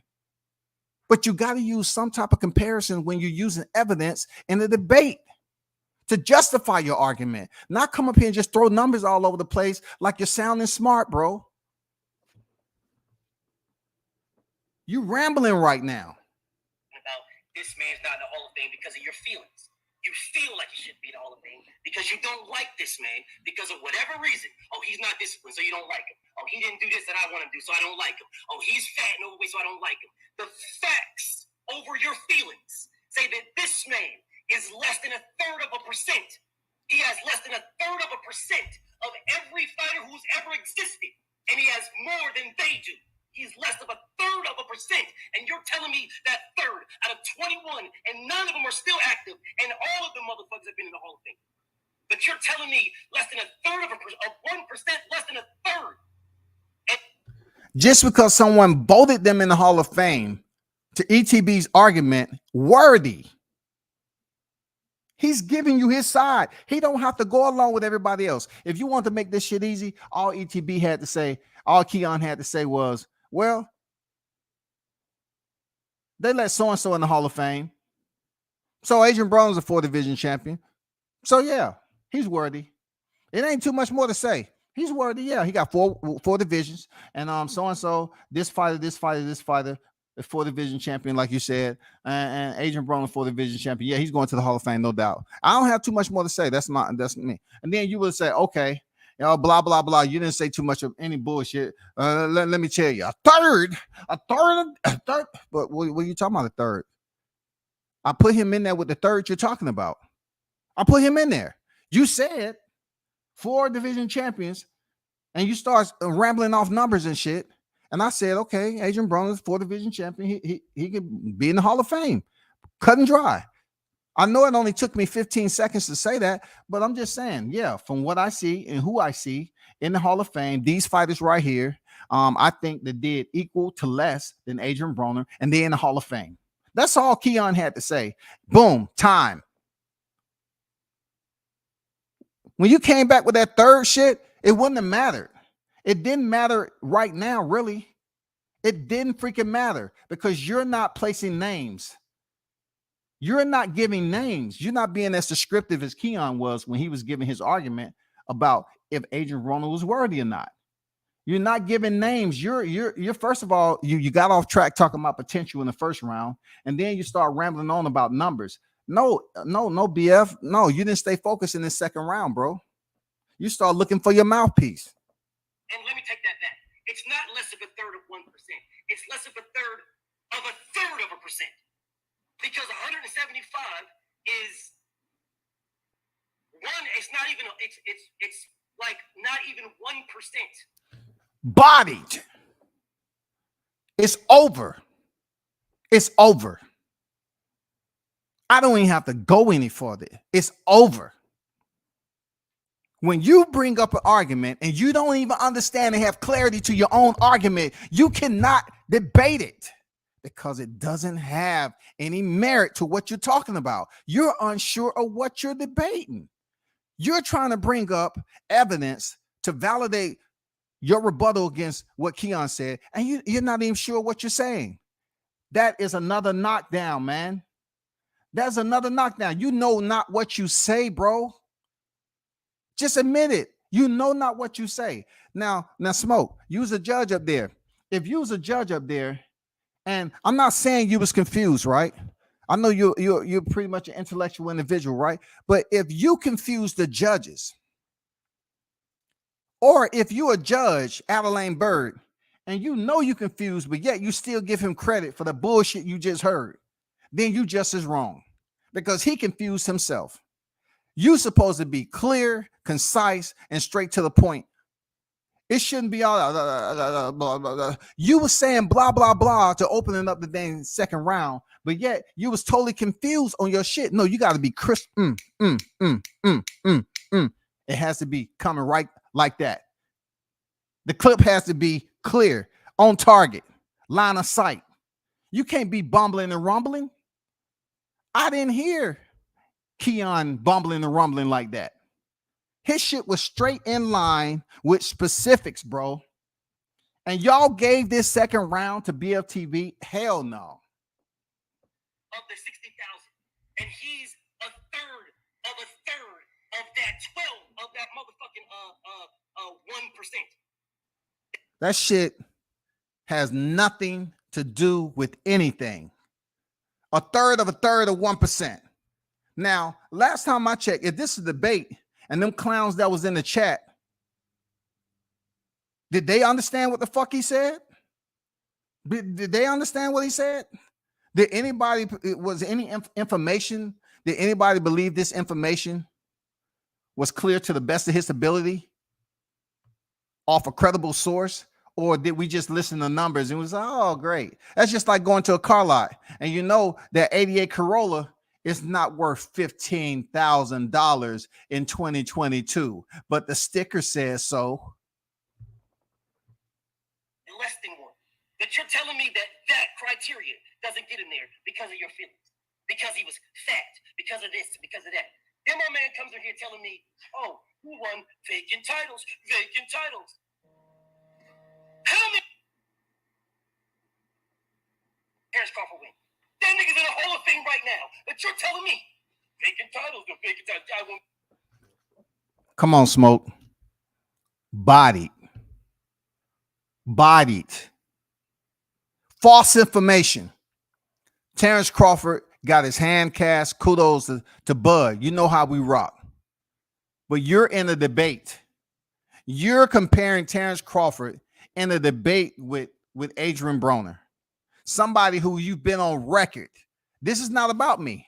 I could have brought sound bites of you talking about Terrence Crawford and what he hasn't achieved. But in this debate, you want to use him in a plus to validate your argument. He has absolutely nothing. He's a three-weight champion and he's vying for his fourth. He has absolutely nothing to do with this debate. Zero. It don't matter who he fought for a vacant title. He does not have 4 divisions. So even if Keon said, oh yeah, Adrian Broner fought for a vacant title here and there, the whole premise is he has 4 weight class. He has 4 divisions to his accolades, and therefore internal to that division, he's telling you that he fought 2 people for vacant titles or what have you. You can't use Terrence Crawford just because he fought for a vacant title and he has 3 weight classes to his credential. That's irrelevant. And you can't even say he's in the Hall of Fame when he's still an active fighter. Because you just went over the Hall of Fame and say this percentage of this percentage of this percentage out of this 9 right here, 6 are still active. So if you're trying to tell us that is still active fighters out of the percentage of 4 division champions. Why in the fuck are you using Terrence Crawford here, 3-weight champion, and he ain't in the Hall of Fame yet? He's not in the freaking Hall of Fame, dog. He went up there and had his hand cast. Smoke, you said Keon didn't do his research. Well, BFTV didn't do his research either. Because what is the criteria to get, to be nominated in the Hall of Fame? What is the criteria, bro? What is the criteria? He said Terrence Crawford is already in the Hall of Fame. Are we going to talk about hypotheticals since he was invited to the Hall of Fame to have his hands cast? Because isn't Deontay Wilder's hand casted too? Is he in the Hall of Fame? So that was bogus information, right? The last I checked, Canelo Alvarez won big title. That nigga is a walk in the park Hall of Famer right now. And he's a 4-division champion. One of the ones that's active. One of the ones that's active right now. One of the ones that you're telling me that Adrian Broner, oh man, he's undisciplined. The last I checked, Adrian Broner has never took clenbuterol. The last I checked. He was just fat. The last I checked. But Canelo Alvarez is a walk. He is a shoo-in Hall of Famer. A shoo-in. Even with Canelo being a shoo-in, all right? There's an entire different stratosphere in comparison. This is why his argument is so, I'm talking about way in the dark. If you shine a flashlight in that motherfucker, it still wouldn't get light in that. Because you're talking about Canelo's career being a cash cow, being who he is as a fighter, who he's fought in his career, what he's been able to accomplish comparable to Adrian Broner's career. You just can't say Canelo, he's this amount of divisions and he fought for this vacant title. I think what Keon was trying to say is he fought for a vacant title, and who did he fight when he fought for that vacant title? Then you're trying to compare careers. Of course, Canelo's career. You going over the top and extreme to compare first Floyd Mayweather to the potential.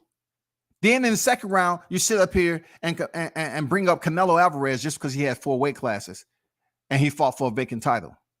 Those are extreme. They don't even come close to being on Adrian Broner's level to validate what you're talking about in this debate.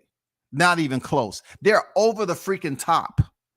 You're supposed to bring individuals that's on the level of AB to validate what the fuck you are saying as to why he's worthy of going to the Hall of Fame. And starts talking about, how these people right here, they didn't make weight. This guy didn't make weight, or this, he fought this guy a different weight. Made this guy move this weight. Made this guy move that weight. Made this guy move this weight.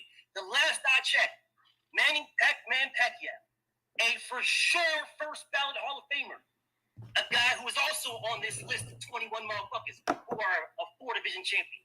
The last I checked, Manny Pacquiao. Did you hear BFTV just say a for sure first ballot Hall of Famer, right? You heard that, right? You heard him say that? I don't have this shit written out. I'm just going off the top. You heard him say Manny Pacquiao, 8-division world champion, legend of the sport, right? Why he didn't say Manny Pacquiao, who has, I'm talking about a plethora of more divisions than Terrence Crawford. 4 more divisions than Canelo Alvarez. Why he didn't say Manny Pacquiao was already in the Hall of Fame? Why? Why not keep the same energy? Manny Pacquiao's not in the Hall of Fame. He's an 8-division world champion. He's not. He's just a first ballot. I got it. Won the welterweight title from Miguel Cotto by making this man fight him at 145, and then came in outweighing this man when the welterweight limit is 147. But you're telling me about what Adrian Broner, oh man, he had to do this weight. He had to do this weight right here, and this guy weight as if. What is that saying? Bro, y'all listen to me, man. I'm not being petty. I'm not having semantics. But bro, you are just rambling on. You was just rambling on about shit. The judges can't sit up here and take this shit as being legitimate debate criteria and substance, man. It's almost like you're talking to yourself in the mirror, BF. For real, dog. You're talking to yourself in the mirror. You're just rambling on in the mirror. You're sitting up there doing all these theatrics that has nothing to do with the debate, and you're gonna tell somebody they got bodied. You're laughing, dipping your head on. Dude, what's going on? Talking to yourself. That had nothing to do with rebutting what Keon said. Am I missing something? I mean, I thought this was a debate.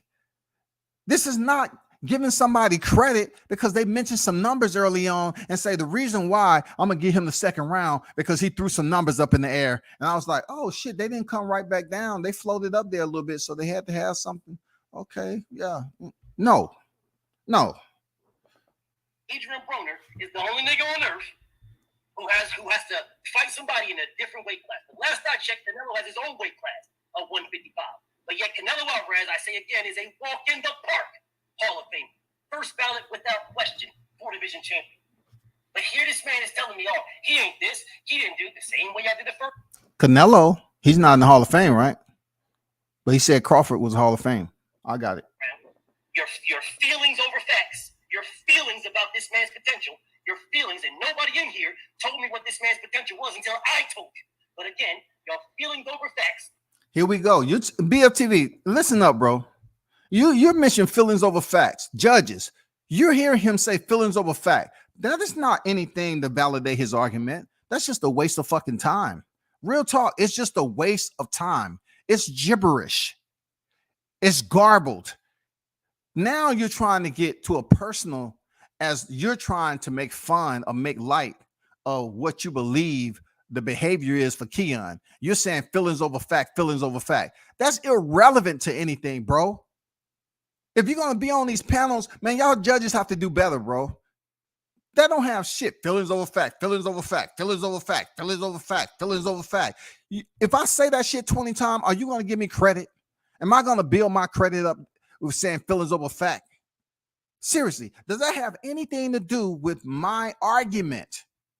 If I now take jabs at Keon and I'm sitting up here, oh yeah, you was over there, feelings over fact. Nobody's know what the potential was till I said that. No, that's your motherfucking opinion. That don't mean it's true.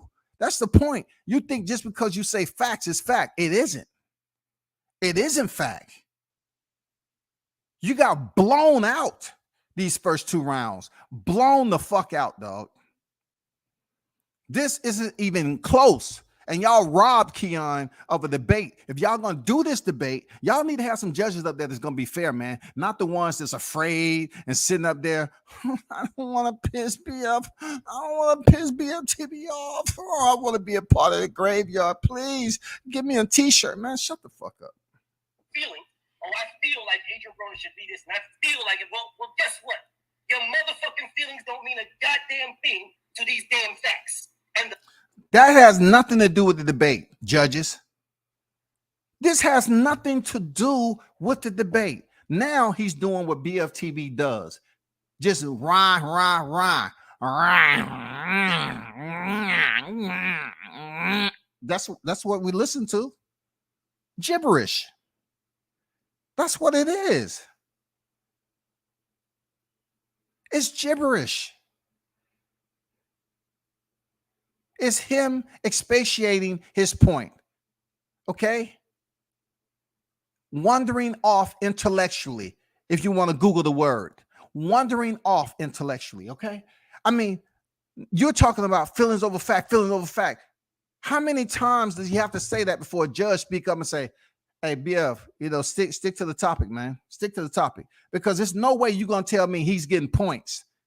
He's getting validated points off continue to now he want to dip into his comfort zone and what he's used to doing on his channel. So now he's going to bring that over here because of all the dang little croonies in the dang chat cheering him on. Yay! BFTB.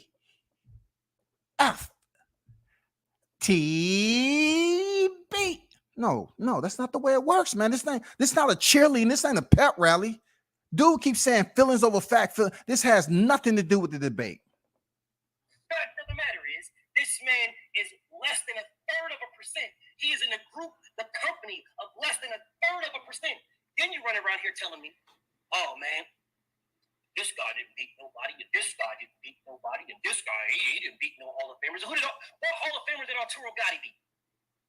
When you say this guy, when I listen to Keon gave names. He didn't say this guy.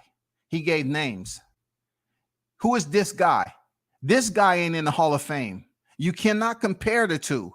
Keon was being very descriptive in his articulation and his delivery. And you BFTB, you was speaking a whole lot of distorted type of damn transmission that I couldn't even really decipher. I'm just being honest, bro. This is not your channel. You're in a full-blown debate, supposedly, and you're supposed to give descriptions. You failed at giving descriptions, and you lost. You lost the first 2 rounds. This don't have nothing to do with shit personally. Man, I'm telling you, if you're able to give it, be able to receive it. Keon blew you out the water, dog. This is after me saying that Keon got washed with Southern T. I'm on record as saying, dude, you having troubles with Southern T. You really don't want to debate me. But I'm a neutral dude. I'm saying Keon blew you out the water, bro. This debate wasn't even close, man. I'll wait. 0. That's which one. And he's in the Hall of Fame right now. He's in the Hall of Fame for losing. He's in the Hall of Fame just for fighting people. There are several fighters who are in the Hall of Fame just for fighting, just for being in the fights with the names. There are several out of the 175. There is many who didn't beat anybody. There is many who haven't fought anybody. Bro, Barry McGuigan fought one person at the end of his career, yet Barry McGuigan is in the Hall of Fame. One. And you're sitting here telling me that Adrian Broner shouldn't be in there when Adrian Broner, albeit he lost to Pacquiao, albeit he lost to Porter, albeit he lost those fights, albeit he still fought them. There is fighters right now who would love to fight the fighters that Adrian Broner fought, and you're telling me that the people he fought. Listen, we're not gonna let that slide now. You say as people out here, who are the people? Who are the people? See, that's what Keon excels past you. Who are these people? That guy, people. These people, that guy, these people. Who are these people? Who is that guy?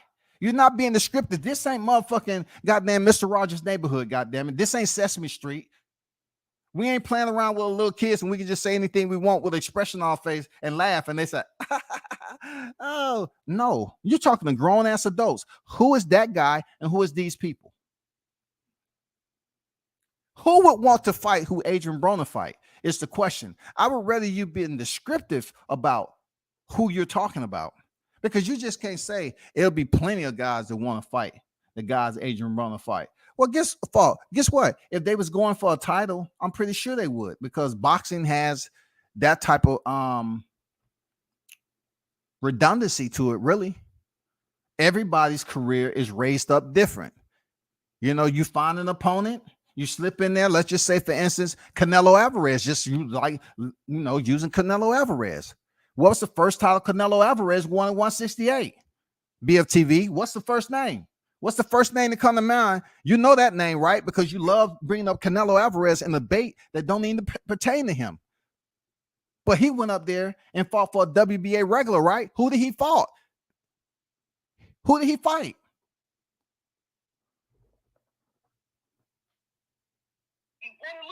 Win or loss, that disqualifies him from being a Hall of Famer when his accolades, which is what they use, say otherwise.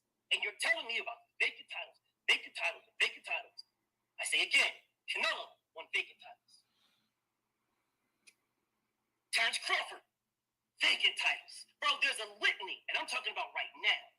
And both of those fighters are Hall of Fame fighters. But you're trying to tell me that Adrian Broner isn't, when Adrian Broner has a comparable level of accolades that they do, a comparable level, and he is far surpassed.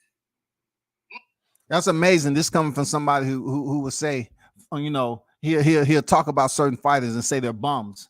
You know, who they fought is bums. They ain't fought nobody. You know what I'm saying? This ain't my debate though. I'm being neutral about it. But this is a person who's talking about, you know, they're bums and they ain't fought nobody. But in this debate, all of a sudden, he want to keep it on certain fighters that he's criticized heavy, and they're going to the Hall of Fame for whatever reason may be. Of course.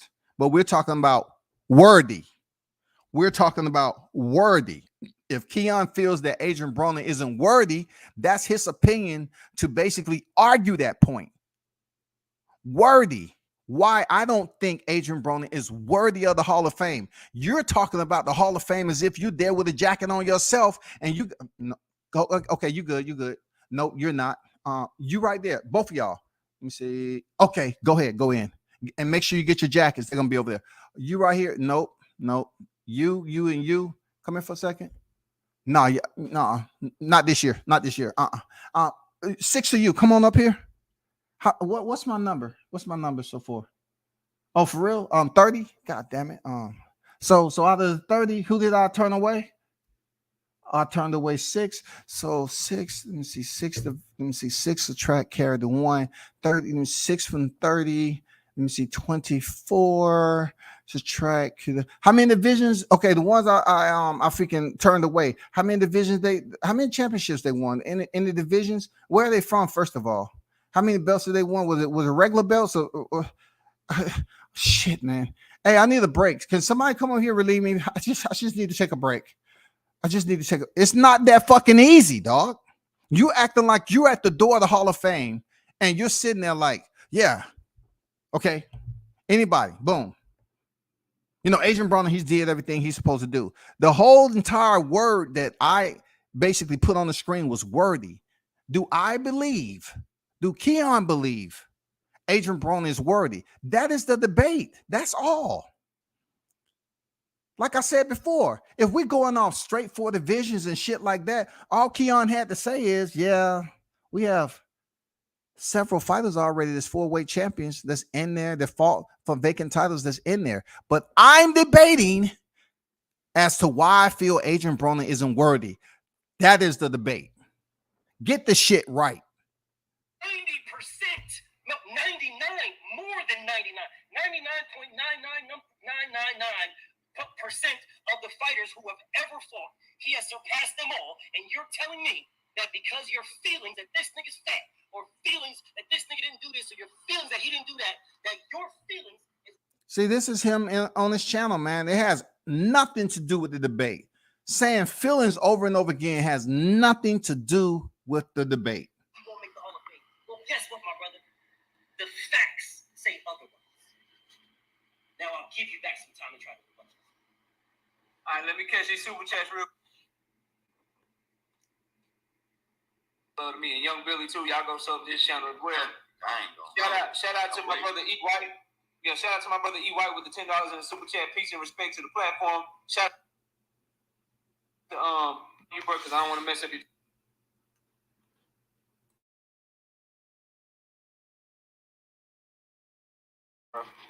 Take that bullshit off the screen, because this ain't the graveyard. So let's get to it. You know, first of all, this man just compared Adrian Broner to Terrence Crawford and Canelo Alvarez. He compared Adrian Broner to Terrence Crawford and Canelo Alvarez. Well, he's saying that Terrence Crawford and Canelo Alvarez, they fought for vacant titles before. He didn't tell me what vacant titles they fought for, but the last time... See what I'm talking about? Keon, I have to salute him for that. Very meticulous, very organized. He's right. You did not specify the titles that they fought for. He is correct, Smoke. And this is no jab at Smoke. We good. I'm just saying, you was one of the judges. He didn't specify. Me, I had to listen to people for a living. So you listen to language and shit, man. Come on now. He did not specify. He's just rambling on. That don't win a debate, man. That's why I say the calmness and the composure of Keon got the job done, because like he just said, you didn't mention the titles. What titles? I checked. It's Terrence Crawford and Canelo Alvarez both actually beat a bunch of world champions, real world champions, not guys that they put in the ring and said, you know what, we're going to help you out. We gonna find the motherfucking Vicente Escobedo and put you in the ring with him, and you guys can fight for a vacant title. No, they beat actual world champions. Like I said, Adrian Broner, the only world champions that he beat was Antonio DeMarco and Paulie Malignaggi. That's not Hall of Fame, right? That is not Hall of Fame-ish to me. Now, you can say, the 30% of the 0.99.99 Adrian Broner is better than all of them. Why? Because BFTB said it. There you go. There you go. How clear it has to be, man. How clear it has to be. It's supposed to be good because he said it. Nobody fact checking. The judges ain't fact checking. The judges ain't fact checking. They're just sitting there listening. How do you know that is true? Just because BFTB said it? That's not the case, bro.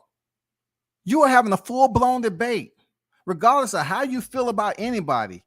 If they fucking up, you have to let them know you fucking up in your decision on who you give the round to. You just can't sit up there and hear some shit that's confusing to you and then say, well, it sounded good. Hey, I give it to him, you know.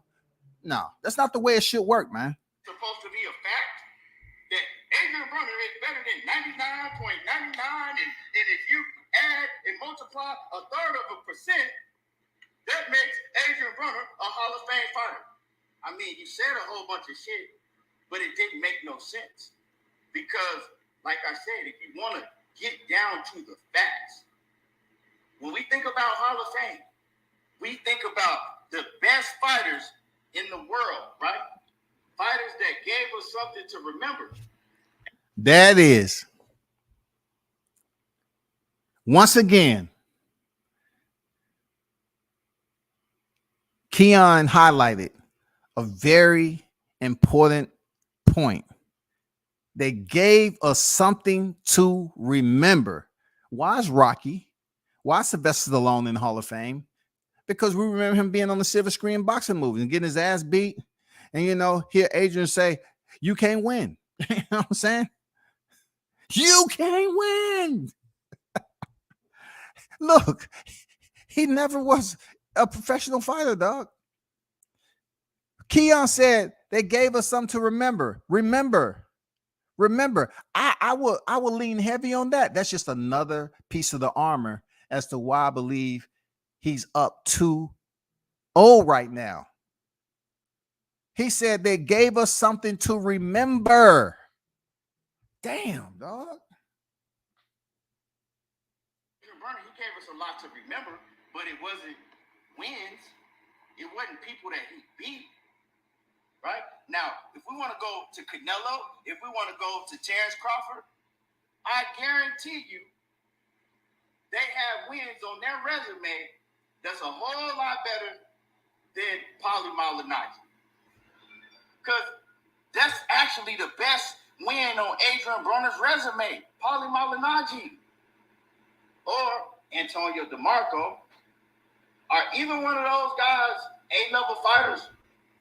Are even one of those guys even B-level fighters? Well, we know that Paulie Malignaggi was old and out of his prime. And like I told y'all before, we know that Antonio DeMarco went on to lose his fights right after Adrian Broner. So, I mean, also, right? You want to go to the 99.99% and the 30% of the fighters that are in the Hall of Fame. Well, did any of those fighters that you compared to Adrian Broner to, did any of those fighters miss weight 8 times in their career? So you want to put this man in the Hall of Fame, and it's the same man that's been missing weight since 2010.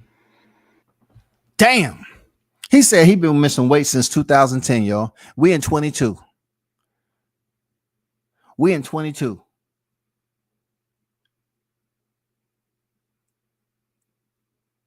And then we had the Giovanni Santiago situation where the weight limit changed.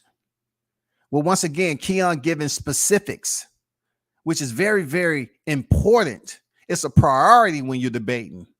A good debater will always extract information. Well, always. And I just felt that Keon was much more itemized in his argument and his delivery. He was much more thorough. He articulated himself. I'm just saying he was much more understanding when it comes to the information that he was given to the audience, not just the judges, to the audience. This is the same man that can't defend the title because he can't make weight. But that's a Hall of Fame. And like I said the last round, you continue to give this man credit for fighting top-level fighters. But you can't talk to me about him beating top-level fighters. 1 minute left, Key. 1 minute It's left. about who you beat. Go down Adrian Broner's resume, and he didn't beat anybody. He beat Paulie Malignaggi and Antonio DeMarco. Once again, to everybody in here, you don't give credit for participating and not even come close to winning. All of his big fights, he participated in them, but he didn't even come close to winning none of them. That is not Hall of Fame. Period.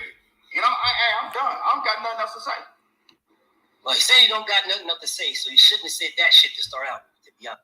So the intro right there, I felt that Keon said a whole lot of information. Seriously, that was very conducive to the debate. Seriously, it was very productive to the listeners, and also it should have been to the judges and the host. Very, very productive. But BFTB shouldn't get credit for his opening line as if he's on his channel once again. He's up here wooing his supporters who's there waving pom-poms, you know, putting up those letters and shit, just because he's opening up and saying that he shouldn't have said that. Come on, you don't have enough sportsmanship to credit. If this was me baiting Keon and my mentality or my delivery was the same energy what BFTV gave his first 2 rounds, I would have said, you know what, Keon, you did your thing, man. You was a better man tonight. The judges don't have to tell me shit. I would say you're the better man tonight. You had much more credible information than I did. You substantiated, you validated, it was merited, you prefaced it, everything. You was a better man than me in this debate. I'm not going to lose any sleep over it, but in my heart, I have no problem with telling somebody else if I was in that debate to say, Keon, you got the shit done, man. But instead, we get back to square one. We get to square one, people going on popularity. They want to even it up 1-1. Bullshit. This never should have been 1-1. Bullshit, dog. I get your feelings. I do. I understand you're in your feelings. Now, I'm saying again, I know I keep stopping it, but this is last shit. We keep on talking about feelings. So we supposed to get feelings. We supposed to say feelings like you're on your channel. This is not your fucking channel, bro. So this shouldn't even be included in the debate, Smoke. OTB. And I'm not even gonna miss Yoda. Yoda should not even be a judge ever again. He's not even qualified. But he's still talking about feelings, bro. He's not. Look, he's still talking about feelings. What does feelings have to do with the debate? You understand that?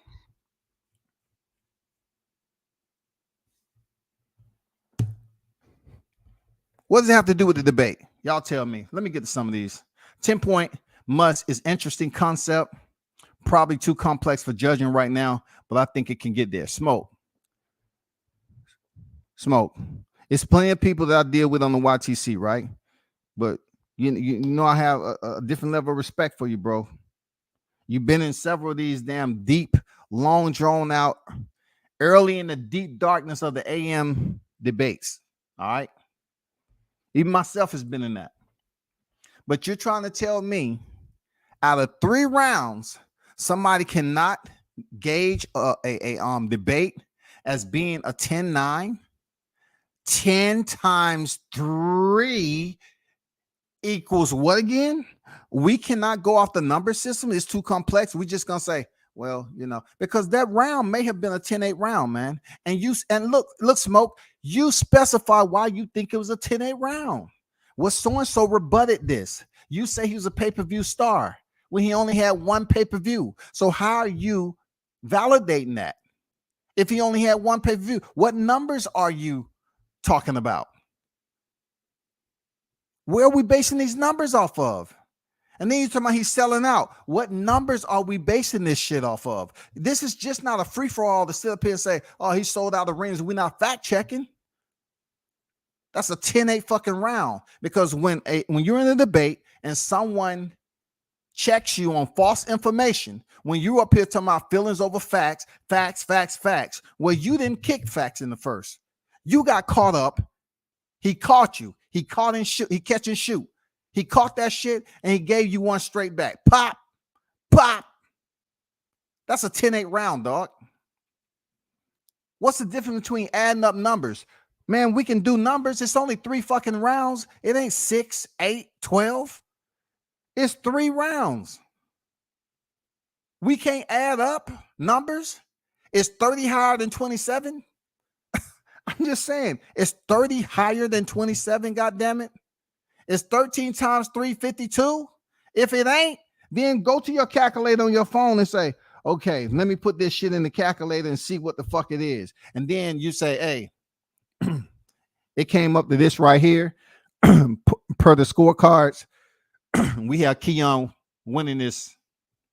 He had 2 10-8 rounds, the first and second, and then we'll give BFTV the third round, whatever the case, how it played out.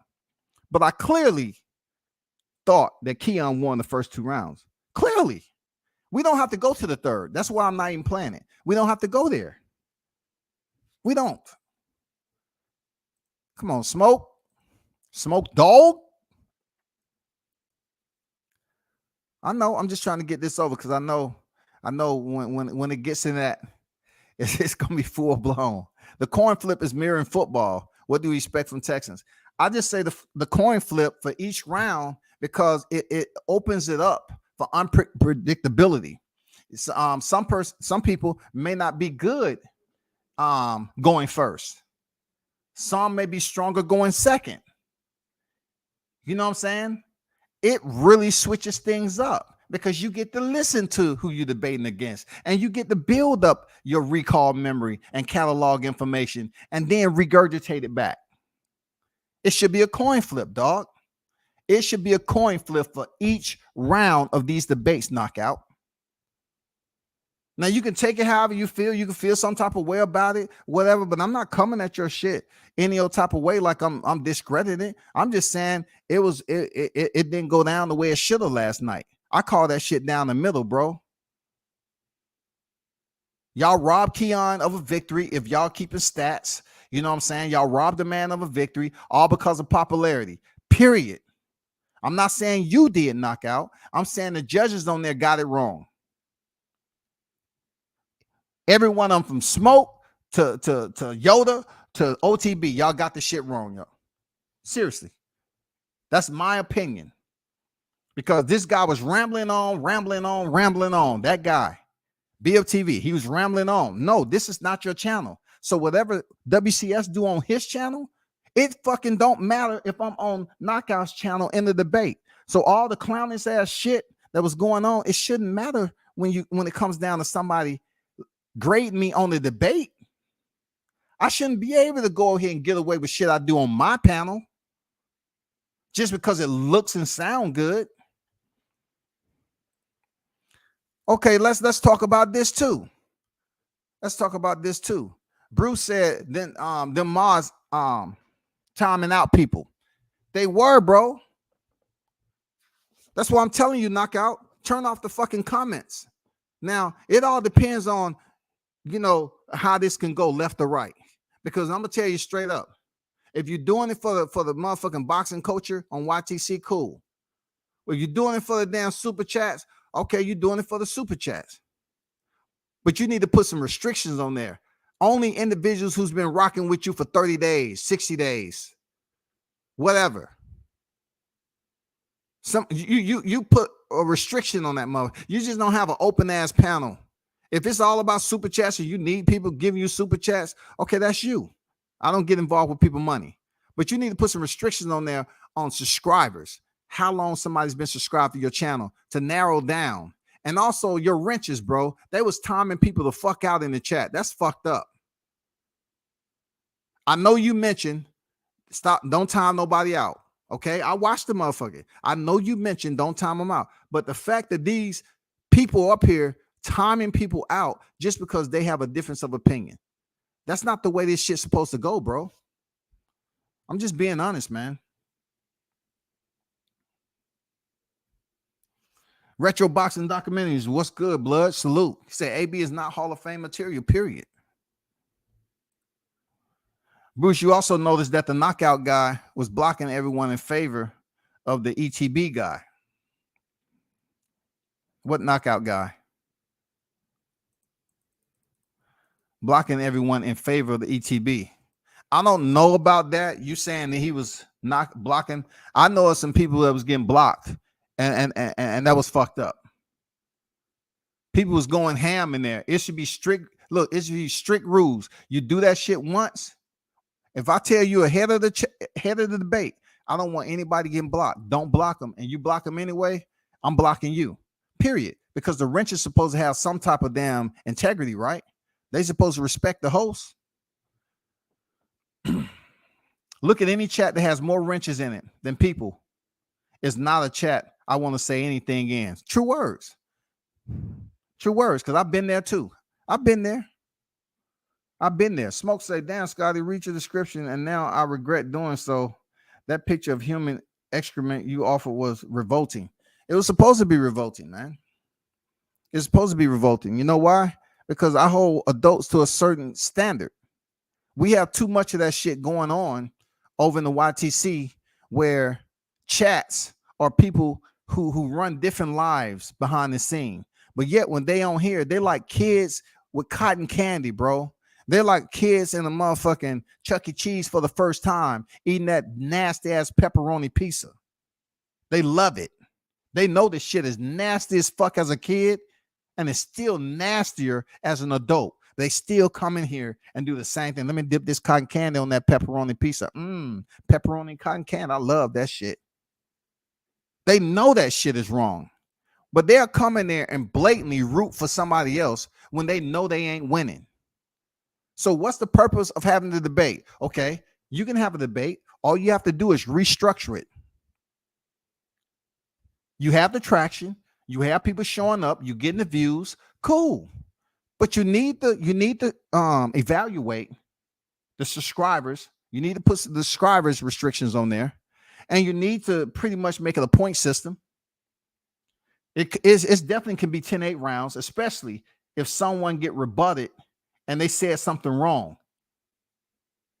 They said something wrong. What the purpose of the debate for is someone corrects somebody that says something blatantly fucking wrong about pay-per-views and they don't get any credit for it. They don't get no fucking credit for that. Is a rebuttal. And then the third of all that I was mentioning is what? The coin flip. Fuck that. Oh, you go here, you go there, you go here. No, flip a coin every round. And that's how it's going to play out. If one person win the coin toss every freaking round and they choose to go last, then guess what? They go last. I don't want to hear no fucking crying because you chose to be in the debate. That's how it goes.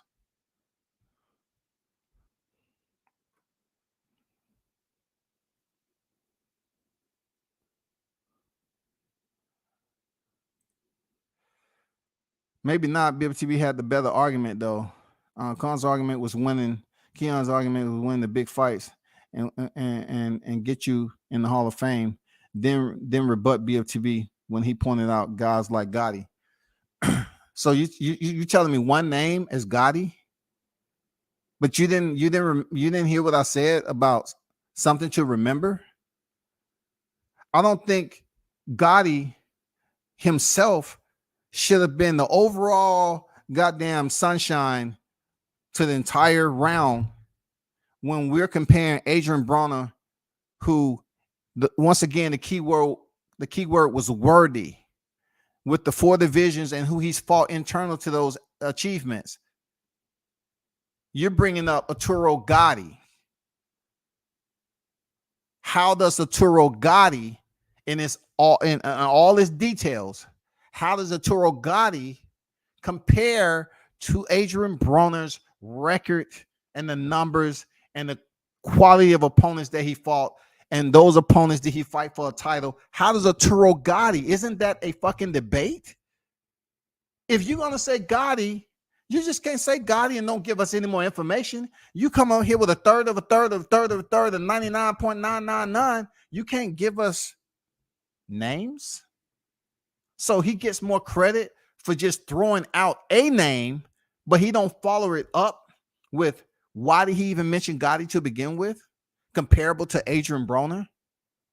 I think I got that information from Keon every time he made his point.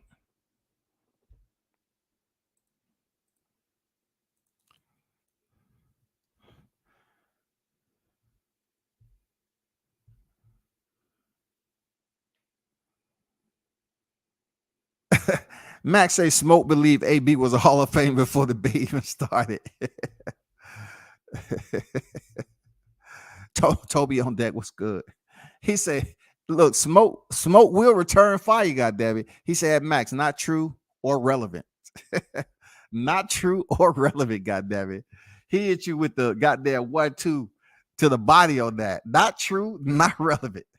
Man, it's crazy politics and boxing debates. I'm old school, so y'all the big dogs. Hey, man, I'm just looking at it like, let's not be like the sport.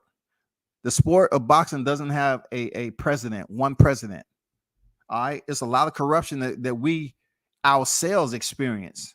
We get disappointed, especially if that's the fighter that we was going for that got robbed.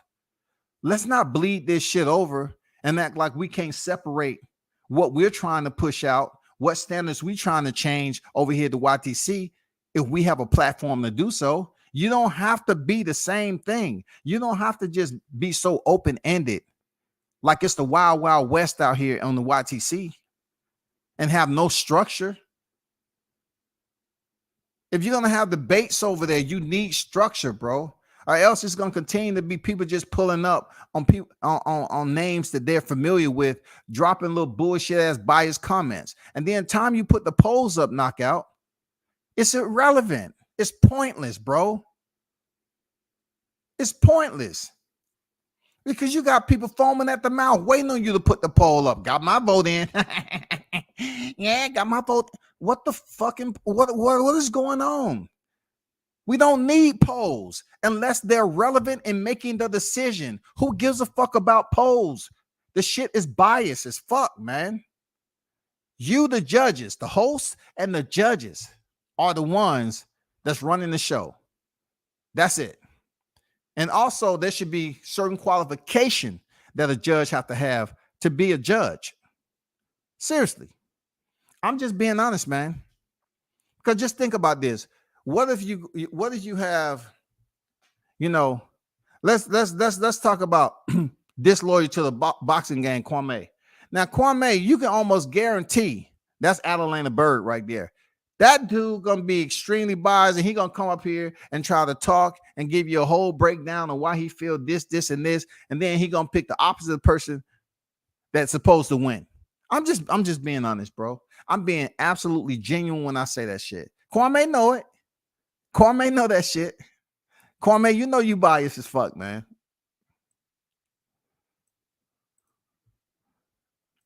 Cats act like they bowing down like you can't speak up. What kind of era y'all living in, man? Grown ass fucking men in the chat talking shit, timing people out. Man, this is supposed to be you trying to have a new beginning, bro. You trying to try something that's new, but all it's doing is just going along with the current in boxing. With the current in boxing, it's going downstream, man. Boom, waterfall. Where there's trash, where you get to that settling point, it's trash all over there in the corner. That's the way it is. That's what it's turning into. The chat is trash. Real talk. Of course, I'm not talking about everybody, but the chat is trash, bro. The comments they be leaving in there. I mean, what does that got to do with the debate, man? This shit needs to be basically minimized. Subscriber minimized. Fuck super chats and all that shit. If they ain't subscribed to your channel within this amount of days, they don't get the opportunity to comment. Fuck with the ones who've been subscribed to you 8 to 10 months, God damn it. And see how many people be in the chat. Smoke said, I gave my reasons for why I voted. Keon's argument was just wrong. Keon said getting into the Hall of Fame was based on winning the big facts, which clearly isn't true. And BFTB pointed it out with no rebut. I just have to disagree with you on that, man. Because when you throw numbers and you ramble on like that, you shouldn't be giving credit for that, Smoke. You have to listen to the whole entire rebuttal, you know, on how they had the second round. Keon was already up 1-0 heading into the second, bro. And you're trying to tell me the information that you heard from BFTV solidifies him winning that round. No, man. It just seems like, man, people's just trying to give and even up the shit to make it tough for the third, man. Of course, that's just my opinion. That 20K generation argument was non-cynical, and the judges should fact check in real time. Now, let me get to the aftermath where knockout. Once again, if this is going to be how you're going to run it, you need to shut this shit down. Let's get to the aftermath. This is very, very interesting. And I hope nobody's not petty to freaking copyright my shit just because I'm doing a breakdown to stop me from critiquing. You know what I'm saying? I hope knockout, you're not sending a copy. I hope that's not the case, because this is not personal. You know what I'm saying? But that doesn't mean I still can't rebuttal.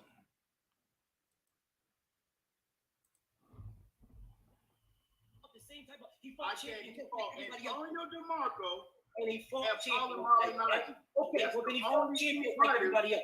that he beat. That's the only two champions. That's the whole point. That's fine. That's the fine. whole point. And the problem with your point is you have no consistency. This is That's the the problem. debate. That's the Because whole this point. could have been very simple. All you had to do was shit on Canelo and Terrence Crawford as well. We would be on something else. But you refused because you can't. First of all, the debaters are not about Canelo or Terrence Crawford. I know. You see what I'm saying? Keon's still killing them. It's not about Canelo or Terrence Crawford. And even BFTV just said we would have been on something different. See, he was trying to throw some damn bait out there, and Keon is telling him it's not even pertaining. It's not relevant. This debate is about one man. This is Adrian Bronner. You keep talking about Canelo Alvarez and Terrence Crawford the whole debate, which has nothing to do with Canelo or Terrence Crawford. Yeah. Okay, so where are you getting All your you're doing criteria is from? saying a whole bunch of bullshit. Yeah. So if you can't compare this man That's all to you're really somebody else, doing is saying a whole bunch of bullshit that has nothing to do, I no hear you. relevance I to hear what you. this debate was about. So let me explain the relevance. So let me explain the relevance. You brought up Let me explain the everybody, relevance. but Okay, you're not are you- talking are you- about let me nothing that explain has the to do with Adrian Are Bronner. you- It sucks to get a piece of your own medicine, huh? Once again, Keon is maintaining his composure, and BF looked like he's distraught. It's nothing to either one of these guys. Don't get on me. Don't come WCS like you the same ones that be over here on BFTV's channel and he be going ham on niggas and you be celebrating that shit. So I don't want to hear you soft ass niggas come over here and say nothing to me. I don't have no problem with BFTV, Keon, none of that. I say what I say when I said it. I said Keon was on some bullshit on that last shit, and that's what I meant. But that doesn't mean it's hate. I say he won this freaking debate. I say when you're not in your domain, shit is different, huh? You can't kick motherfuckers off your panel. And then also I look at the lack of vulgarity that's used. You know what I'm saying? How someone is having a dialogue, even in the debate or even an argument. How can you have a dialogue without distracting from just dropping derogatory comments? Why? Because it's kids watching this shit too. It may be kids watching that debate too. That's all. You're gonna let me explain the relevance. For what? Let you explain so you can name 50 other fighters that I'm have not nothing gonna to name. do I'm not gonna with what name we're that talking one about. fighter. I'm not going to name one fighter. Evander Holyfield, he fought for a vacant title. I'm not going to name Evander Holyfield. Okay. Well, Evander Holyfield, I will not name. I will not. Keon on his shit last night, boy. Keon was on his shit last night. I don't need you to explain a motherfucker to him because You don't want to. You're not the teacher in this motherfucker. You're not explaining the motherfucking thing to me. You're not explaining shit to me because you're not a teacher. Because you. Oh shit, Keon said you ain't explaining shit to me because you're not a teacher. BF, you got a valuable lesson. This ain't your hood, bro. You was in the wrong hood trying to damn do that shit. You have control of it. You know you in the wrong area, bro. You're on the wrong block. You know what I'm saying? You ain't teaching me shit because you ain't a teacher. Damn, that's actually a mic drop, y'all. Seriously, that's a little minimized mic drop right there from Keon. No doubt about it, dog. You know what I'm saying? You ain't teaching me shit. You're not a teacher. No, that's why. Once you get done, there's a whole bunch of I bullshit. don't need you to Talk with some type I of don't logic. need to mention it. Then You can sit on somebody all day long, but you're not if saying you nothing, can't bro. compare this You're not nigga to saying somebody nothing. else, if you can't compare this nigga to somebody else, then For you real. are just a fucking hater. If you can sit here and say, "Oh, this And you is shit," comparing him to other fighters that went on in their career to be champion after champion after champion. I didn't mention the fight. Right. I said That's you who can you're compare comparing. anybody. You can compare anybody. That's who you to compare. anybody. I'm right here. I don't give a I'm fuck. over there. I- But I'm right here. I'm telling you, man, Keon was on his shit. BF looking all up in the ceiling and shit, man. Come on, bro. That shit was hilarious. Keon said, I'm right here, dog. Why you looking all up in the damn ceiling and shit, dog?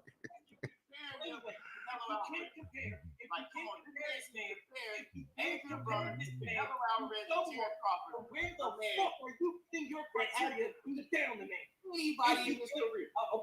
If You you think can't that compare Adrian this Broner man is a Hall of Fame fighter because Are y'all getting anything from this? to somebody, a man that he got knocked through the ropes against and lost damn near every round. where are you getting your criteria like down the man if you can't compare him to somebody else?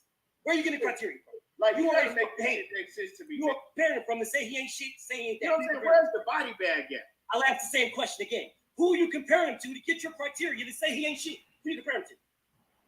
Hey, y'all where's the body bag at? Exactly. Yo, we've been good. This nigga been dead a long time ago. No. We've been good. You got your grade done. You got your grade done tonight. So I answered your question. Hey, I ain't gonna lie, man. Some people just can't deal with that over and over again. You know, back and forth, people not getting anything out of it. But I agree. 2 rounds, I don't have to go to the third. It doesn't matter. It doesn't. It's odious, man. It doesn't matter to anything I'm talking about. I felt Keon did his thing in the first 2 rounds. It was legitimate, and he got the job done. Period. All this recovery that BFTB was trying to do after and gain his masses that was in the chat to favor, no, that's irrelevant to what's we got going on in this debate. We have to separate the bullshit, y'all.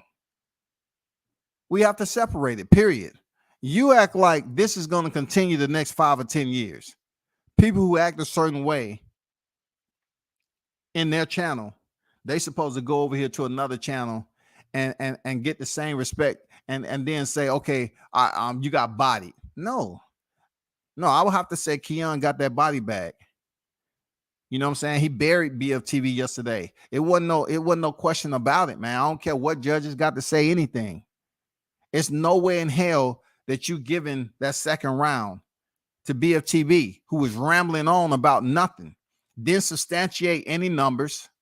The judges, when they even gave their decision in the second round, they didn't even substantiate the numbers. So how are you going to credit him off saying, okay, you know, he did this, he gave you numbers? He could be goddamn bullshitting you on that. Roughly is not exact.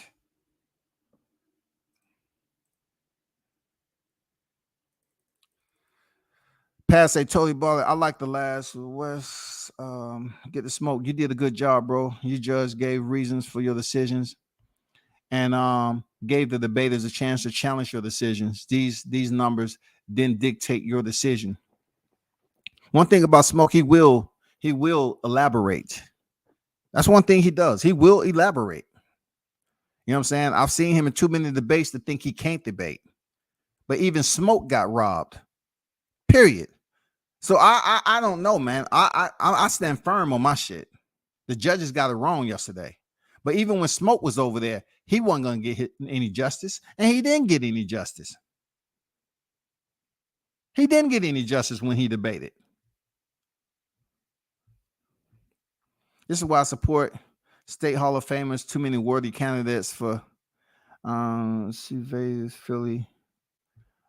Juice Lee, both guys made terrible arguments this round. BFTB was just closer to mirroring the realities of the Hall of Fame. He didn't specify names though, Smoke. If you're gonna come to the reality, what is my reality? If we're talking about Adrian Bronner and we're talking about his division, his achievements, and those championships, we're not just talking about doing an overlay of the Hall of Fame, Smoke. That's easy. All Keon had to do was, yeah, he's worthy of the Hall of Fame. You know why? Because this, and this is in there right there. And they 4 division champions, okay? They're 4 division champions. So, yeah, that's my argument right there. He's worthy. He got four divisions. He has these amount of belts. Yeah, he's worthy of the Hall of Fame. No doubt. Because we already have these fighters that's going to be in there, and these fighters that's already in there, okay?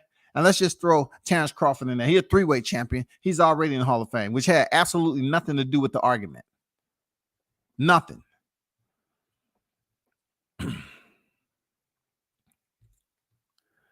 How can you argue against the facts with false facts, false narrative, and triangle theories while being off topic? Judges got to be dumb to fall for that. Judges just have to be more astute to recognizing it, man. See, we're dealing with, look, this YTC shit, they tend to believe people who have a certain character about them. You know what I'm saying? That they used to and they love and appreciate. You have to be, we're talking about grown-ass adults. If someone is doing something all the time and that's what you like and you feel like, oh, man, so-and-so don't play, then don't come over here to WCS and act like what I'm saying is something that's against the law. Like you never heard somebody speak up and defend and speak out about something. It's no different. I call bullshit when I see bullshit, and I call the check mark as I see the check mark. That's it. You can't keep on saying, oh, well, he don't know, he talking bullshit. No. Like I'll tell anybody, I had a top secret clearance before I was 20 years old. I talked to a lot of important people. I used to brief current operation when people lost their lives at. I've been in front of this game before. Real world situations in the military. So this YTC shit on how people perceive me has nothing to do with it. This ain't personal. I'm just telling you, Keon bodied him. How can he sit up there, BFTB, and say he bodied somebody and he didn't body him? How?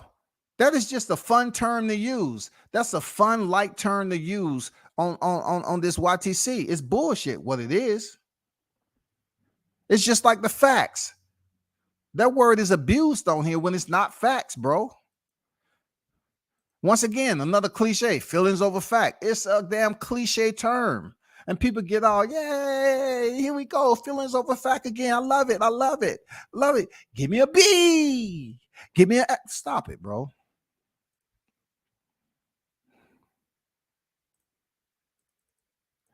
I saw that. I was shocked. I imagine they must have had someone lined up early. I didn't vote based on number.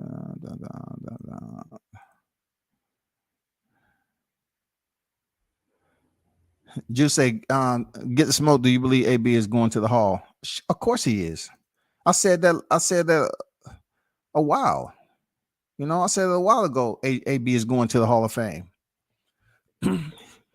He's going to the Hall of Fame because you have to think about who's there basically voting on him in the Hall of Fame. That is something that I didn't hear either person talking about because you got to be privy to that information. You got to be privy to that. Who's voting? That is political. That is absolutely factual. I didn't hear none of them talk about that in the debate. That would have broke down a lot of bullshit that was going on. Real talk. Fuck the numbers. Let's talk about who's voting. How many people are voting? Let's get to that.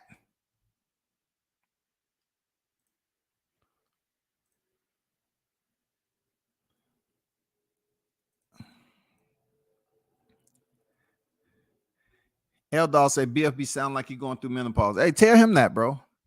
You know what I'm saying? Look, I'm grown. I'm an older cat. That right there, that's not even for me. Like, this shit ain't personal to me. You tell him that when you're in the chat, Eldog. Go in his chat and say that and see how quick they put you on timeout. That I'm not here to freaking, you know, and unless I have a reason to say some shit about. And this, I'm talking about the debate. None more. BFTB got smoked. Period. Him going through menopause have nothing to do with me. Showtime, what's good? It was really over after the second round. BFT was talking gibberish. Yes, he was, bro. Yes, he was. Not sure. I leaned towards no. Just because you're prejudiced against me doesn't mean I'm unable to dispassionately judge a boxing debate. Go troll elsewhere. Yeah, man, y'all ain't trolling Smoke, man. Smoke know what the hell going on. But Smoke got it wrong yesterday, goddammit. No. I'm not sure who you voted. I think Smoke voted for BFTV in the second round. I think. And that's another thing with the judges. It should be one judge. Let's just say Smoke. Smoke, if he's up there with the three judges. I don't know the process on how to do this, but Smoke should be the primary, and then you have two secondaries. You always let the two secondaries go, and then you bring it to the primary. That's how it should be. It should not just, well, this person's going this place. No, man, we got to have shit set in stone before the debate happen. It may not be your rules, and you may not want to take WCS for thought, but I'm just telling you, Knockout. You're not proving nothing to me if you don't listen to anything I'm saying. I'm just from the outside looking in. And I'm telling you, it needs to be more structure if you want people to take this shit serious. You get numbers, but you can have more numbers if them fools in the chat wouldn't be going ham on their popular damn face. Their popular face that they're seeing up there on the panel, if they wouldn't be going ham, timing people out, it'll be much more productive to the damn boxing universe, bro. People say, hey, Knockout, man, his shit popping, man. Go over there to his channel, man. Check it out. Okay, that's what's up. Real talk. I like the debates, but it's wide fucking open. It's the wild, wild west, man. It's rolling through this bitch like tumbleweed, bro. You got to tighten that. You got to sanitize that shit real quick, because then it's only going to be like, okay, you do the debate, you find out the winner, and y'all should discuss how you came up with the winner. You should still have order on your panel. That shit that happened last night, it got out of hand, bro. I don't know what the fuck coach was mad about, but he had to go because that shit just totally dissolved what the debate was about. The debate was pretty sound, man. Like between Keon and BFTB, both of them did what they had to do. It was pretty sane. It was pretty much sang Freud. You know what I'm saying? That's what the debate's supposed to be. But at the end, you know, BFTB Keon start going at it. And then you drop the link to other people who had nothing to do with the shit. And they come in there talking, even though coach was making a valid point now. Okay. Coach was making a valid point. It just took away from everything, dog. You lost control of your panel. That's all I'm saying. In the debate, the judge is supposed to judge on what the participant says, not based on their own preconceived notions or on the participant that agrees to their own views. The pick was in from the get. You made some good points. It shouldn't be any preconceived notions. But the crazy part about, you know, you have judges that frequent chats of some of the debaters. So they got to come in and be neutral, man. I don't want to be a judge, but I'll be neutral. I don't want to be a judge unless I'm the supreme judge. Because I want to have the determining factor, and I'll be neutral. I don't give a damn who it is, but I don't want to. I don't want to do that. You know what I'm saying? You got too many people until they get some order to it. You got just too many people that's fucking with the wrong people. Like, just because somebody have a comment to say about somebody, they get timed out on some bullshit. It's like little kids playing around, man. It's just like stepping on an ant pile, man, and ants running everywhere. It's like, what the fuck? This shit is out of control, dog.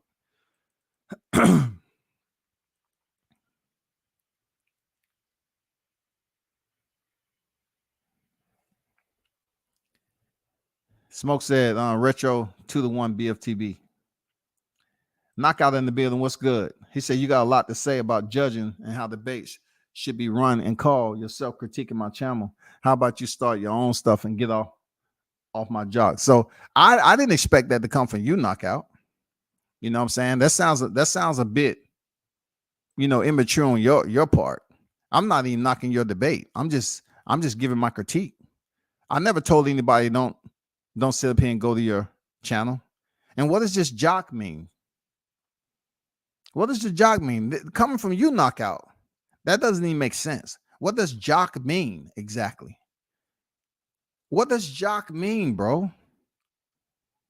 Where are y'all cats going with this? Have I not told you that this YouTube shit is not something that I do on a regular basis for any type of clout, jock, monetary reasons? What are you talking about, jock? If your debates need order, then guess what? If you mad at what I'm saying, you go ahead and run that the way you want it. I never told you that anybody shouldn't come over there. I'm telling you the way the shit is being ran is like an asylum. If you want that controversy and that's what you're about and you want your channel, the shit ain't gonna last. Real talk, it ain't gonna last, dog. So you come in here saying what you're saying to me, I'm just giving my critique because I can. Call YouTube up and tell them to put your shit on super platinum private so you can only have certain people. Why don't you say, oh, my debates are only going to be for members who join the channel? Okay, you really want to see who fucking with you? Put your debates behind the scene and say, oh, my debates is only going to be for people who join the channel. See how that works out for you. Don't bring your ass over here trying to talk that shit to me because I'm critiquing your damn debate. Your debate is open to the public, dog. Jock, you old ass niggas talking about jock? How the fuck I'm riding a jock, nigga? The hell you talk? Why y'all niggas get in your feelings? But yet when somebody pick up their tone, you always talking about feelings, emotions and all that. But y'all are the ones with the emotions. I'm giving you a critique on a debate, and I'm not even downplaying your shit. I'm not even down saying people shouldn't tune in. But you niggas that come off so hard, you soft as fuck, man, when it comes down to taking criticism. You can give criticism, but you can't take it. You can give criticism, but you can't take it. You can't even take constructive criticism. You over here on some jock bullshit.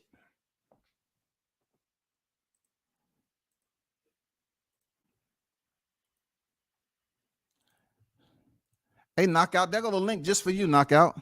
You can get on here and say what you want to say about what I said in reference to your freaking debates. Go ahead. That link's just for Knockout, man. Hey, I'm gonna give you pre-warning there, Knockout. Get up here and talk with some sense. Else I'm returning you for which you came. I'm just telling you real talk. I'm being nice about it, bro.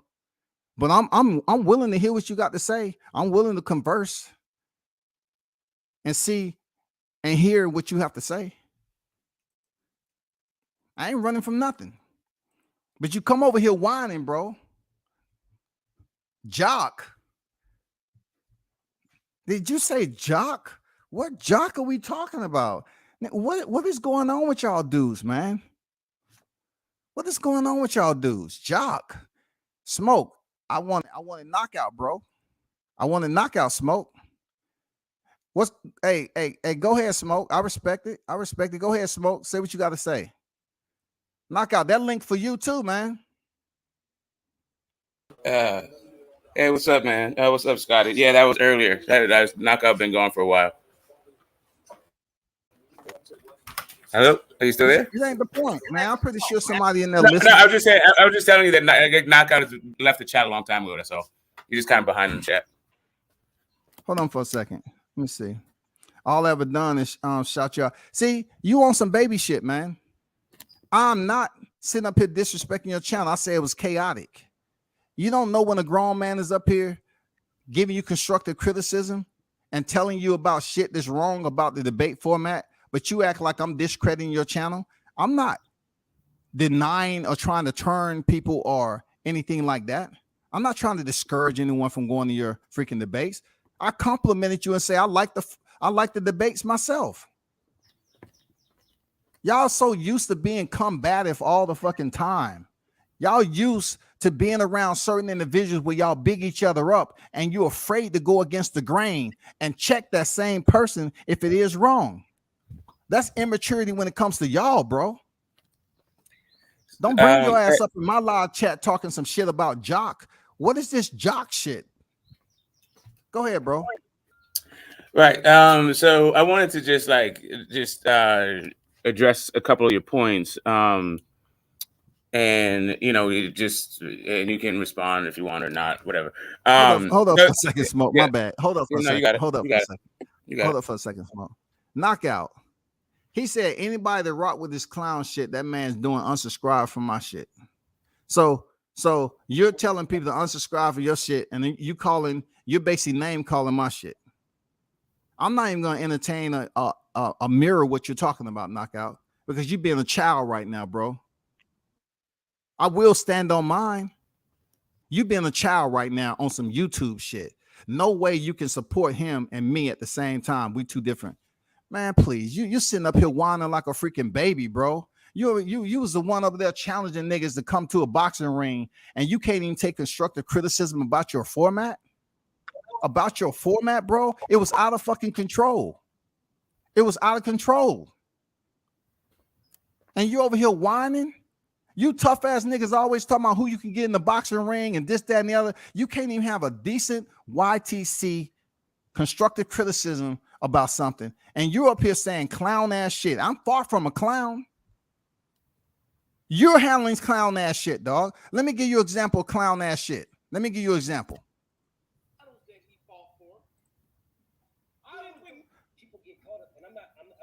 No, let me give you some clown shit. Y'all can go, bro. With the $2 super chat, pick yourself in your grave yet? Don't worry about it. BFTB killed last week, but I'm coming to finish your ass. Don't worry about it. Hold up first. All right, here's my answer. My answer is this. I've heard ETB. Listen, I don't got no problem with ETB. What you was doing tonight, you were heart, right? Over the chat or whatever got going on, man. It is what. Real, man. Fucking to stay up. I'm a shit. So then in the third round, go ahead, Mike, and you wasn't telling. They still arguing. They still arguing. It makes no sense. Go ahead. My fault, Smoke. You got it. It's all good. So just a couple of things about the format, right? I think that you have a pretty interesting idea when it comes to the judging, doing it a 10-point must, right? But that's just not the way it is right now. So like to criticize the judging because of the way that it is right now, to criticize the judges by going by the way that the guidelines are for the judges right now seems to be a little bit, kind of tangential and also like unfair. But I do think that your idea is good though. I actually like the 10-point must. It's just not the way it goes. And then it's also hard to be like, all right, if there's 3 rounds, like you beat them so bad in the first round, then the other 2 don't count at all. I don't even know if boxing works that. I mean, I guess it could, because if you get a 10-6, a 10-7 round, yeah, I mean, I guess it could. I guess it could work that way. But the mindset I don't know. I don't know. There's only 3 rounds, so it's just kind of hard to do it that way. I think there's some problems. There's some problems with it, but I understand the concept. It's odd judges though. It's 3 of y'all, right? So it's always going to be. You But know there's what I'm saying? odd. But there's only 3 rounds. So if you give a guy, you know, a 10-7 round, there's no way that the guy can ever win, even if he comes back. Like, I don't know. It just, I think it's just Doesn't sort of boxing work that problematic. way? Say again? Doesn't boxing work that way? When It does, when a but boxer get a knockdown, he get a 10-8 possibly if he doesn't give away the rest of the round and all that it shit. does. Doesn't boxing work that way? Boxing does work that way, but I don't think there's 3 rounds fights though. I think at least you have 4 rounds. No, this is the debate format, Smoke. This is a debate format. Yeah, We're that's not what I'm saying. talking boxing. Yeah, that's what I'm saying. That's why it's hard to toggle between these 2 ideas. The 2 concepts Okay. are hard to. That's boxing does work on a 10-point must system, but boxing right. also works with more rounds than just 3. So the All debate only has 3 rounds. It's hard to use a 10-point must system with a 3-round debate format structure. Right. So I mean, I'm just saying, like, I like the idea. It's just like I think it's problematic. But like, I did think that Keon. I thought the best round between both guys was the first round. And and I gave it to Keon. It was like a really like a simple one, like the discipline, all of his points, they were really well thought out. They worked well together. Anyway, it was unanimous. The first round was unanimous for Keon.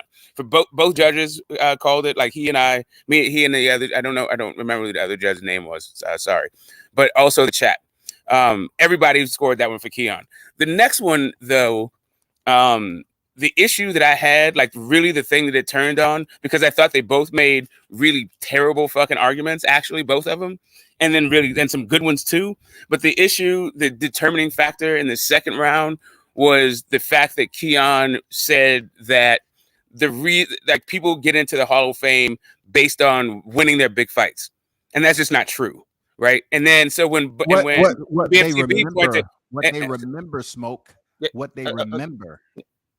I mean, right. So the issue. So when BFTB pointed out the guys who lost their big fights and were in the Hall of Fame, he didn't actually rebut that point. And the other part of it is he doubled down on what BFTB already asserted, was that it's about the memories that you have, not whether or not you won or lost a fight, which is actually true. So he even like agreed with his whole thing. He was just like, he didn't like the fact that BFTB showed up in the way that, the way that AB showed up in those fights and his performance in those fights. And that's fine. You can critique that. That doesn't mean you're not going to get in a Hall of Fame because you underperformed in a fucking big fight.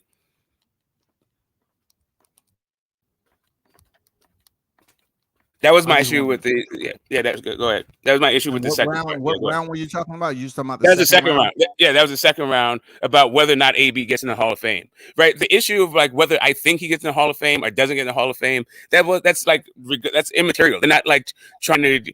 To me, I go in and I'm listening to their arguments and I understand the Hall of Fame. Right. So I wasn't even thinking about like what are my thoughts about AB getting in the Hall of Fame. I was just like listening to them talk about AB getting into the Hall of Fame.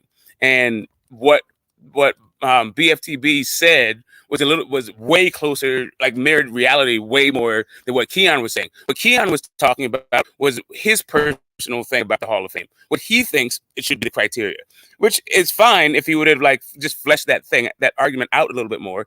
I think he could have won based on those merits, but he just said what he thought it was. Instead of talking about what it should be, he said what it is, and what he said was wrong.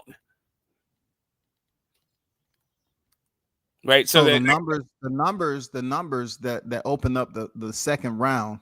What did you think about that? I thought that they were inaccurate and it was like kind of incoherent. You didn't need to go into that kind of granular detail or that micro detail to make the point of there's not everybody who's a 4-division Hall of Fame. It's definitely a macro detail there, Smoke. It's definitely a macro detail. It's macro and micro. If you're talking about a debate, there, Smoke, I know it. I got it. I understand. I thought that the numbers were off, right? Like the idea of like 175 Hall of Fame, like, not really.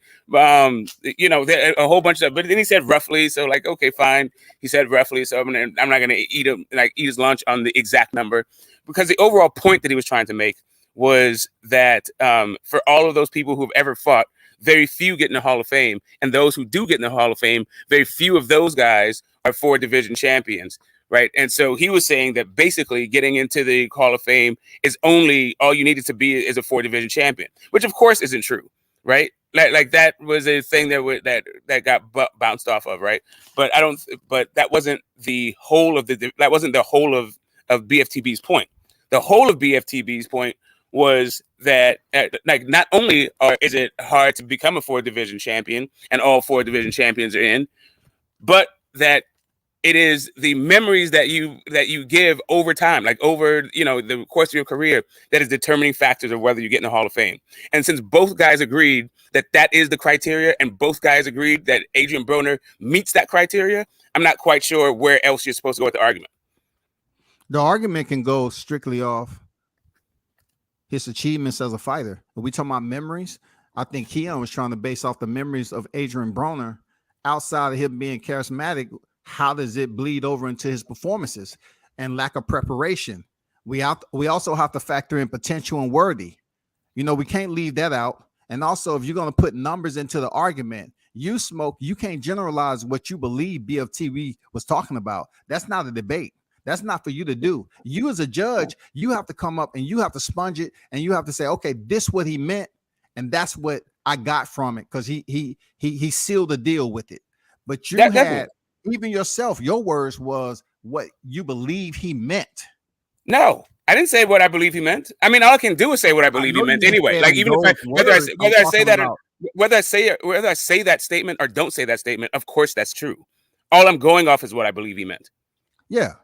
I think that's all I can do, right? I think in a debate, if you're trying to prove a point, it's a debate. You should be able to prove it, just like Keon. Keon was very descriptive in his argument. Very descriptive in his argument. BFTB wasn't to me. He wasn't. He was just giving these broad overlays, which makes no sense, man. He just started rambling on and coming up with these bogus numbers that didn't even validate his argument. That smoke. I see. Here's the thing. So this is your perception versus my perception. For me, I was just following the argument, right? So I thought I was following BFTB's argument the same way I was following Keon's argument. The issue wasn't for me, it wasn't my ability to follow the argument. The issue for me was what the actual argument was. And the actual argument was for Keon that you must win your big fights to get in the Hall of Fame. That's just not correct. That wasn't the determining factor on why I say he won the round. But that's the determining factor for me. I was going by the arguments that they were making. You were going off of some other aesthetic thing. When I'm not saying that you're right or wrong. I'm just telling you. I'm going off the pure. Well, you're saying the guy was rambling on. Like, to me, rambling on is an aesthetic thing, and he wasn't rambling. But put it like this. I wasn't trying to. Aesthetic can be ugly. Here's what I'm saying. I didn't feel like ugly, smoke. I didn't say that. Aesthetic can be ugly. I know it can, definitely. But I wasn't. So my issue wasn't who was rambling the least, right? That's not what my thing was based on. But that could be what somebody else's criteria is, and that's certain. And that certainly goes back to your other argument. What are the standards for judges?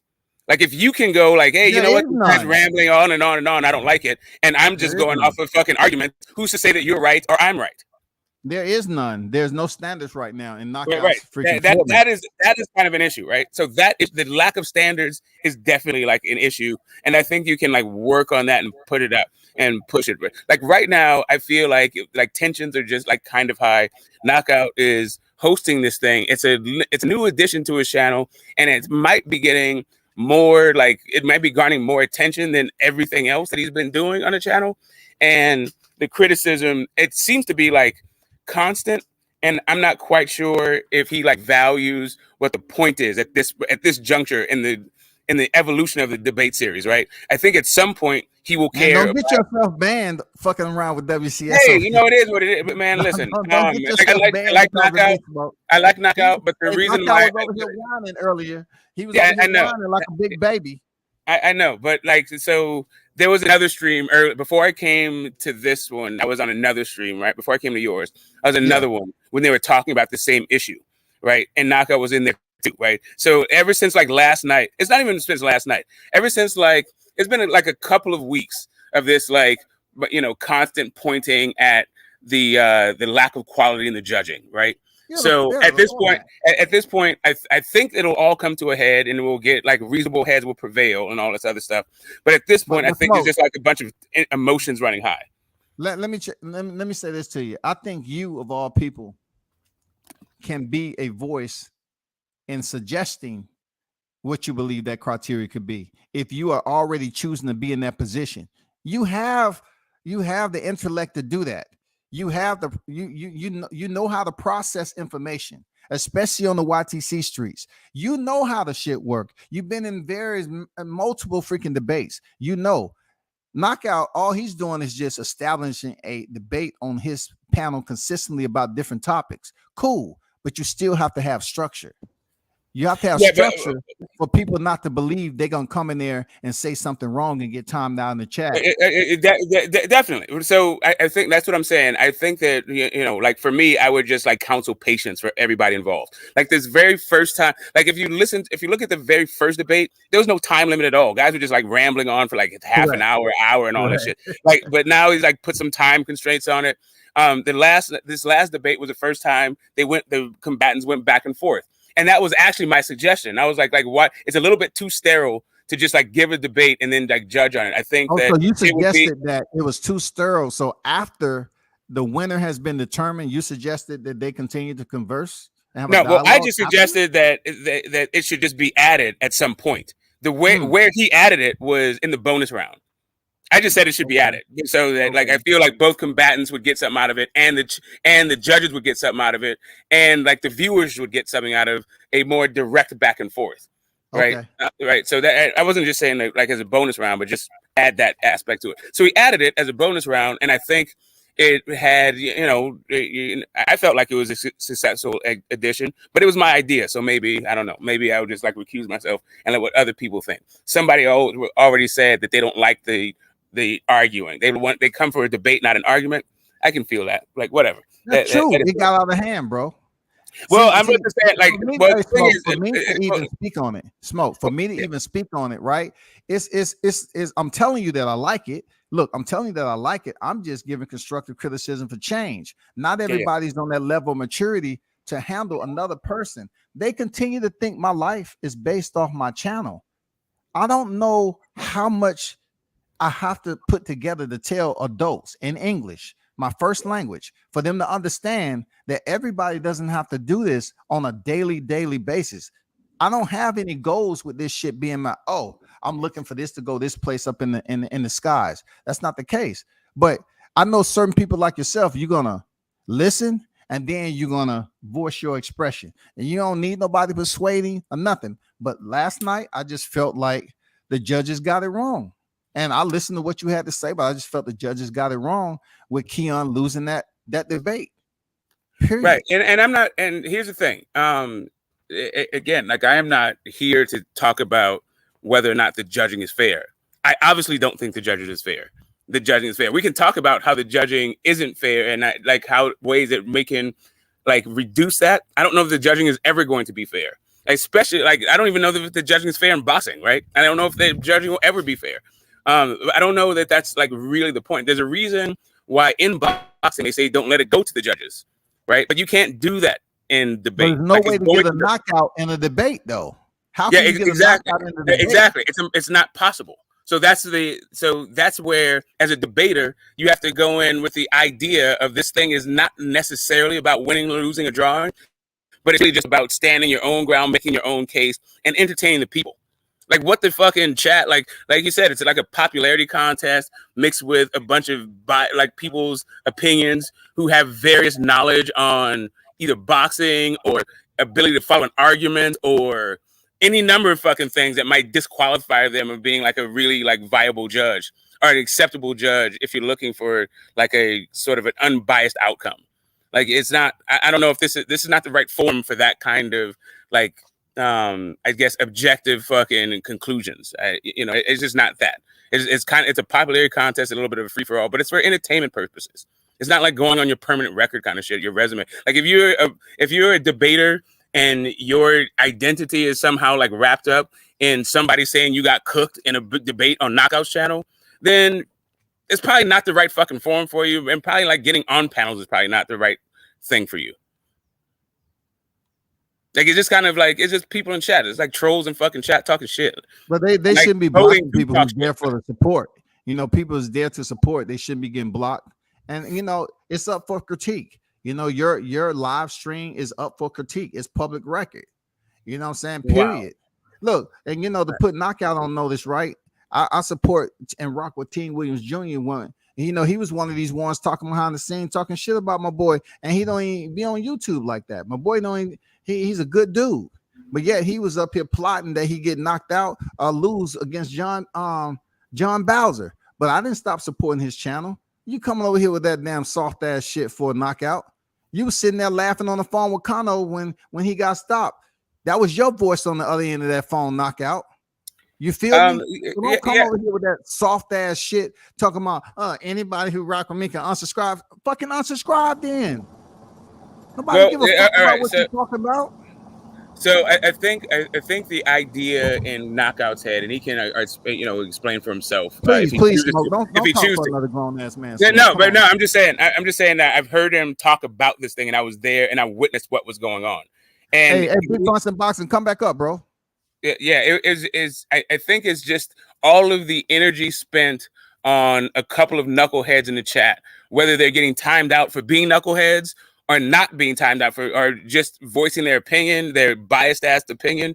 It's kind of like part of the reason that streamers do, one of the main reasons why streamers do this is to, cultivate an audience, right? To cultivate a community. So you don't want to ostracize them, especially based on the fact that they're just being overly, I guess, because of being biased, like in a fucking boxing debate. Like, I don't know. There's no way. Like, you want to involve them. I think you want to involve the chat while understanding the chat is not objective. There's going to be any number, like a percentage, whether it's a large percent or a small percentage of the chat that's just like straight fucking bias. Go ahead. Let me get Big Blunts Unboxing in here. What's up, OG? How you feeling, bro? Hey, OG, can you hear me, man? Yeah, you good? Man, listen. I wasn't even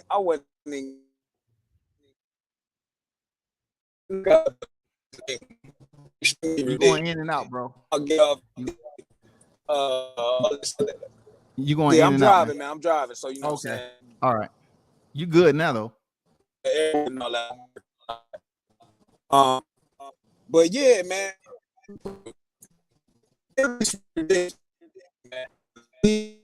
Man, your audio is terrible.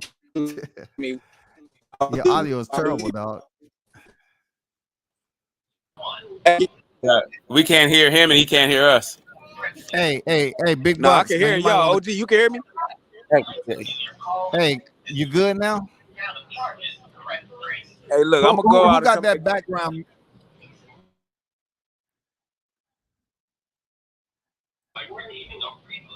Hey, Pop, I hear your TV in the background, man. You can go ahead and say what you got to say, bro. Oh, that's my bad, bro. Nah, man. I thought that this would be just good criticism. I didn't think it would go that far. Hey, when people like Knockout really have some bad energy about you anyway, they feel some type of way. That's the type of dude you're dealing with, man. I don't have no negative energy toward these dudes because that's non-physical energy, man. This is YouTube shit. You know what I'm saying? You know, me and Smoke can disagree about something. I'm not gonna sit up here and turn my back on, him because of one disagreement we had. You know what I'm saying? It's not even that serious to me. But you calling somebody a lame ass nigga, man, you disappointing, bro. It's disappointing that you even stoop to that level, and y'all brothers come up here talking about sizes of channels. Sizes of channel is not what moved the needle for me every time I get up and do what the hell I want to do. You know what I'm saying? I don't know what this channel shit is about. Like, y'all want to look at the numbers, but I'm telling y'all, if you got the subscribers, be happy. Get them to donate $1 a day, and you will live wealthy. If you're not getting $1 a day when in your Cash App from your subscribers, then what are you on here talking about size of the channel? I don't do this shit for a means of financial gain or revenue, bro. They always come over here to WCS talking about my channel. I'm retired. I haven't worked since 2009. What the fuck are you talking about, bro? Hey, OG, can you hear me? Yeah, I can hear you good now. All right, look, man, my bad. I'm driving. I'm out here working. But yeah, Knockout, man, extremely ridiculous, man. Extremely ridiculous. You know what I'm saying? Uncalled for, man. You think we in here talking shit about you and all that. Listen, I don't know what these niggas think they do. That's so fucking fascinating that other grown men will have time to clout chase or dick ride or do any of that with what they got going on. It's never been that serious. But I don't get how they can get so upset when they get critiqued or spoke on when they putting themselves out there to the public. It makes no fucking sense to me. When you jump online on the internet, it's no matter where you at, Snapchat, Instagram, TikTok, wherever, you opening yourself up for people to comment and give their opinions on you and what the fuck you're doing. It's that simple. So all this shit he coming over here talking about, it just blows my mind. These niggas is so fucking tough. I can't grasp it. It's like none of y'all are gangbangers. None of y'all are soldiers. What the fuck? All y'all on fucking YouTube. How y'all niggas so fucking tough?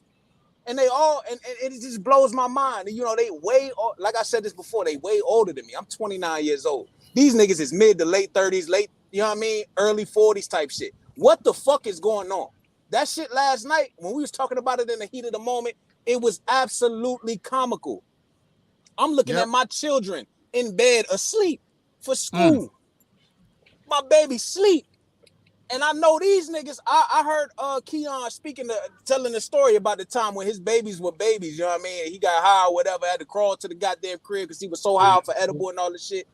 But I'm thinking like, man, is your kids in the house and y'all acting like this? BFTB was on live at 6 p.m. until the debate and all that. 5 fucking hours. He raising his motherfucking voice. Like, bruh, it ain't never been that serious. KO got no fucking control. He mad because he don't got no control over his own shit. WCS, you said this last night. The nigga couldn't even end the stream. He didn't even have the balls to push the end button. I know for a fact, I seen KO run and get permission from his wife to continue the stream for a little bit longer. These niggas, I don't know who these niggas really think they are. You know what I'm saying? But it's just this image they got in their head. They need to get rid of that. And if they're going to do this work and they're going to provide this content for the people, separate yourself and all your personal feelings from that and do what you came to do. It should be work for these niggas. It should be LLCs and businesses with these YouTube channels. Why are these niggas feeling so involved in their business? It just don't make sense to me, man. I'm tired of this shit, man. It really don't. It's just crazy. So crazy to me. Thanks for dropping that fire.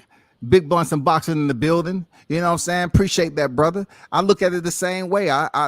We do have similarities, like I was telling you last night, man. You know, you're talking about, man, I hope I'm not acting this way when I'm your age. I'm in my 50s. So I'm definitely, I'm taking what you said. I'm like, yeah, he got a point. He has a very valid point. Me and Smoke around the same age. You know, shit. You know, it's different type of mentality you expect these dudes to have. But when you come here talking about lame ass niggas, bro, knockout. Bro, what are you talking about? When you was asking for donations or something for your kids' college, man, I donated. How am I a lame ass nigga? I donated to your channel, dog. Exactly. I donated to your channel, bro. You talking about your daughter was going somewhere or whatever. I donated to your channel, but I'm a lame ass nigga. How in life, bro, do you come up with that conclusion? Just because you wrapped up in this YouTube shit, you feel that it's a career for you? How do you even put me in that space, man? Shit is crazy. What's going on, Pop? You still here? Yeah, I'm still here. I think what's going on, bro? I think a phone call could have been made, or he could have waited and clicked the link and just, you know, y'all could have talked about it. I think this is just. These dudes actually believe if they get on a small channel, because my channel is small, right? Yeah. My channel is small. So which one is it? You think you are over because you get 250, 290 in a freaking live stream? You think coming over here, I'm gonna freaking get more subscribers? If that's not the most insane juvenile way of thinking, I don't know what to tell you, bro. You think you clicking the link over here, you're gonna give me more shine? Who the fuck are you, dude? Who are you? You ain't nobody. You just like everybody else on this YTC shit. You ain't nobody special over here. You calling me a lame ass nigga. You calling somebody out your name. Nigga, you lame. You I'm lame for thinking saying. you got a career in this YouTube shit. You lame for thinking just because you got 250 in subscribers, you gotta run off this money, dog. You run into the motherfucking computer to do a live stream. I don't. If I'm out in the streets and the red light takes too long, and I know I want to do a live, I just drive right past that motherfucker, go up there and get me an ice cream cone. I don't give a fuck. I don't have to be here no specific time. I can go get me something to eat. I don't have to do a live stream all day long for a week. I'm telling you, bro. That shit is crazy. The fuck This you is talking crazy. about? Coming here calling people out their name. Nigga, I was giving you constructive criticism on your live stream. The format is fucked.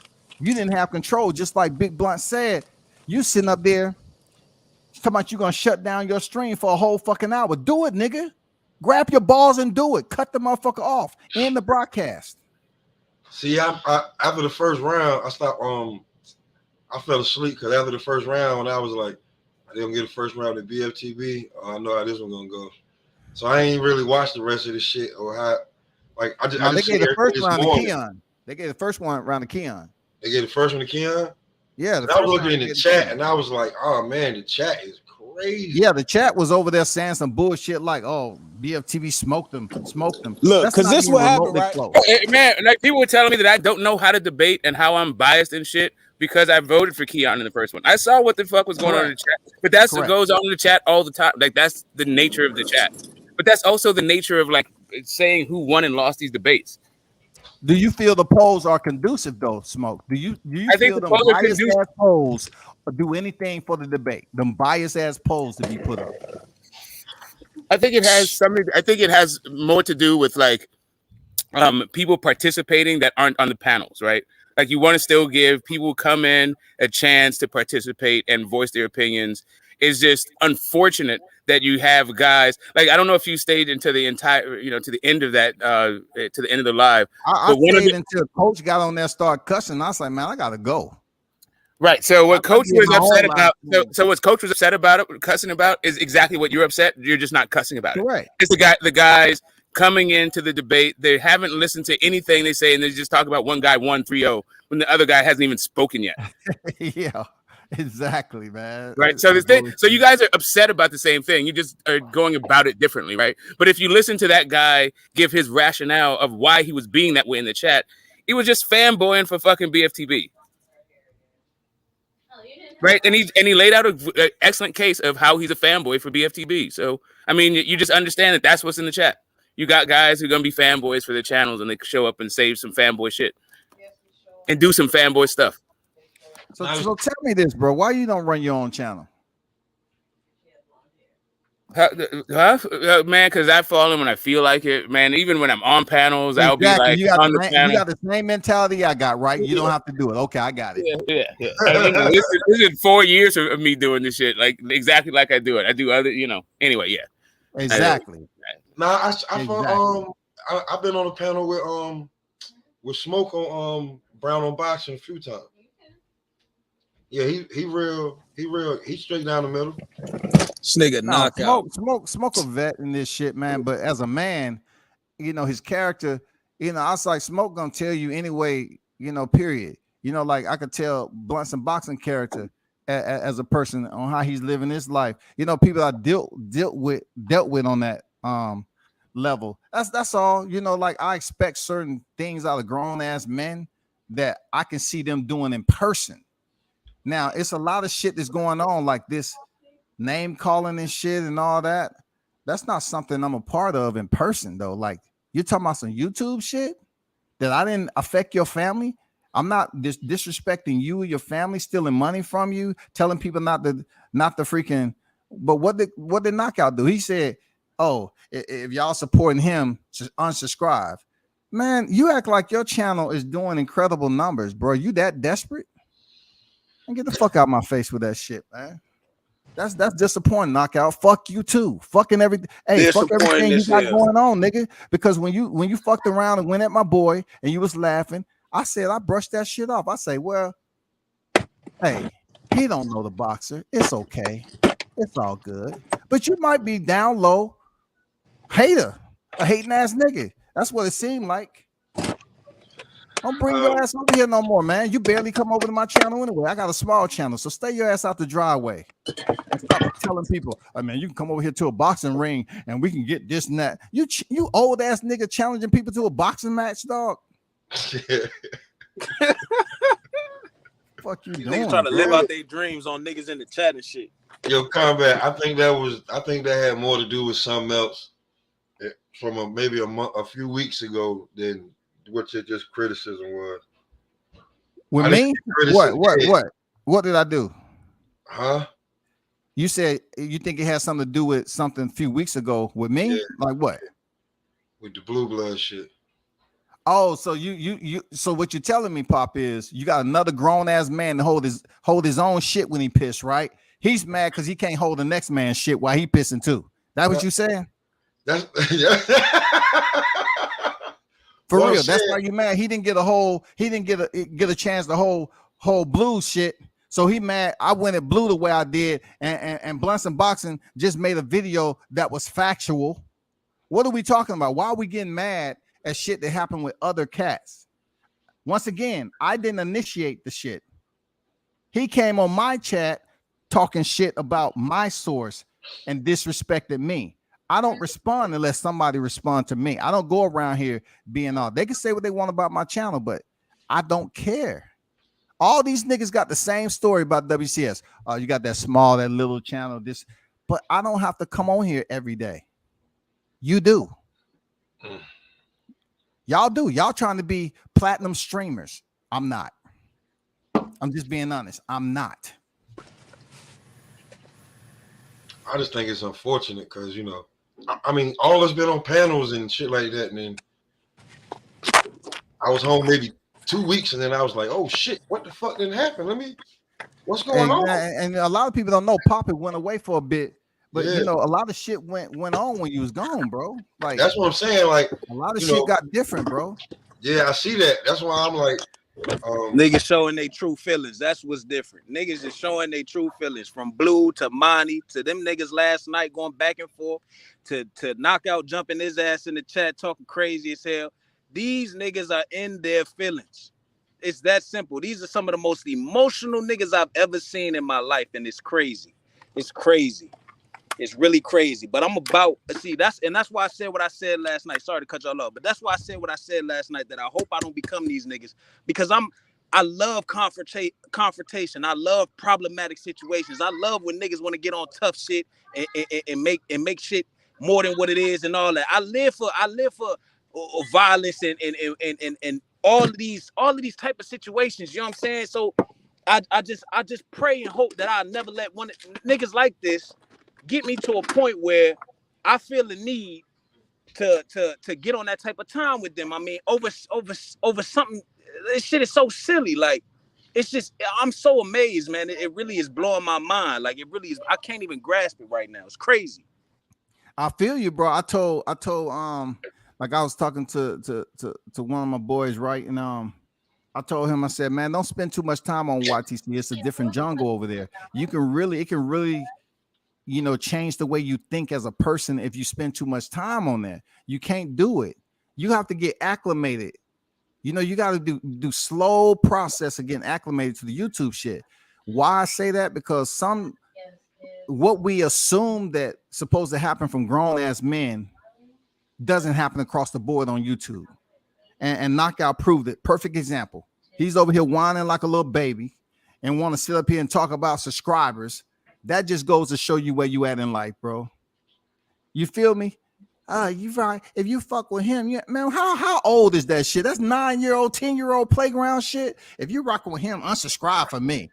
Nigga, you ain't the biggest channel on YouTube. That's the dumbest shit you could have said. If you rocking with him, unsubscribe to me. No, nigga, I'm waiting for you to do another debate. Do another debate so I can put some content up. I want yeah, I'm like I don't engage with the YTBC on a personality behind the channel like that, and maybe that's the thing. But yeah, I like right there. I like spending time with fellow boxing fans, like the back and forth and the character. Like there's guys I don't like, right? But the idea that like for me, I feel like I can support the two of you guys without being in conflict. So, but yeah, apparently that I mean, maybe I'm not welcome. I mean, I'll you go- got to be a man's man to do that, Smoke. You got to be a man's man to stand on it, because you know when if you have men on here supposedly to get mad at one, you don't fuck with them for the longest of time. You know, supported they shit and all, but time you have an in-depth conversation that it goes against the grain and belief for what they up here preaching on the YTC, they want to kick you to the curb. It's non-physical shit. You never shook hands with the man. You never saw him in person. Never broke bread with his family. None of that shit. But they mad about stuff that's going on the YTC, bro. That's childish as fuck, dog. Yeah, if it is what it is, I'll just holler because before I do all that, I like the guy a whole lot. I like his channel a whole lot. I'm not just trying to unsub behind some. But don't let me catch you over there explaining, Smoke. Don't let you know I got a high regard for you, Smoke. No, I'm gonna go chop it up. I'm gonna go chop it up. Hey, listen, if that's what it is, hey, do whatever it is you feel like should happen, right? But I'm just saying, like for me, I need to go and check out exactly what he's talking about, because I don't feel like this is like a either or situation. But maybe maybe me not feeling like that is exactly what his issue is, and you don't want me around, so I'll go figure that out. Hey, man. Just the simple fact you feeling you got to explain that childish shit, man. That doesn't sit right with me, Smoke, because you better than that, dog. You want a more mature cat. You want a more mature cat on this motherfucker, dog. Yeah, I feel like I maybe understand the stakes, and maybe I have my own kind of thing, because I want this. I don't want this. I like the debate thing, and I like a constructive debate. I don't want it to like it, I think. I don't want it to spiral out into this like draw lines in the sand based on maturity, masculinity, and all this other shit. I think we can be big enough to like express what we feel. If that's actually where he's coming from, then cool. It is what it is. I'm just wanting to make sure that like I said, I am maybe a little bit more empathetic to what his situation is. And I just am not coming down. I don't have the same kind of like vitriol for where he's for it that you do. I don't think that's going to agree with what he's saying. I don't agree with what he's saying, but if that's the way how he wants to roll, like I'm definitely going to honor it, right? But I don't like I want to support both of you guys, like really. Hey, Smoke, man, you getting out of character. This is conduct unbecoming of you, bro. It seems like you want to go over there and apologize. No, I'm just saying, bro. I'm just saying, like, it is what it is, bro. No, it's not an apology. It's not an apology. It's that no. Here's really what it is. Here's my square. I want to support Knockout, but if this is really what he's saying to me, then that means I have to unsubscribe from the guy that I want to actually support. No, that's what the issue, man. That's you. That's what the issue is. No, he might not want my support. That's what I'm saying. It seems like he might not want it. That's petty as fuck, dog. That's petty, dog. And I mean, it is what it is. I'm not here to judge like what his thing is. Like that's a grown ass fucking person, and he does that. I got my own shit.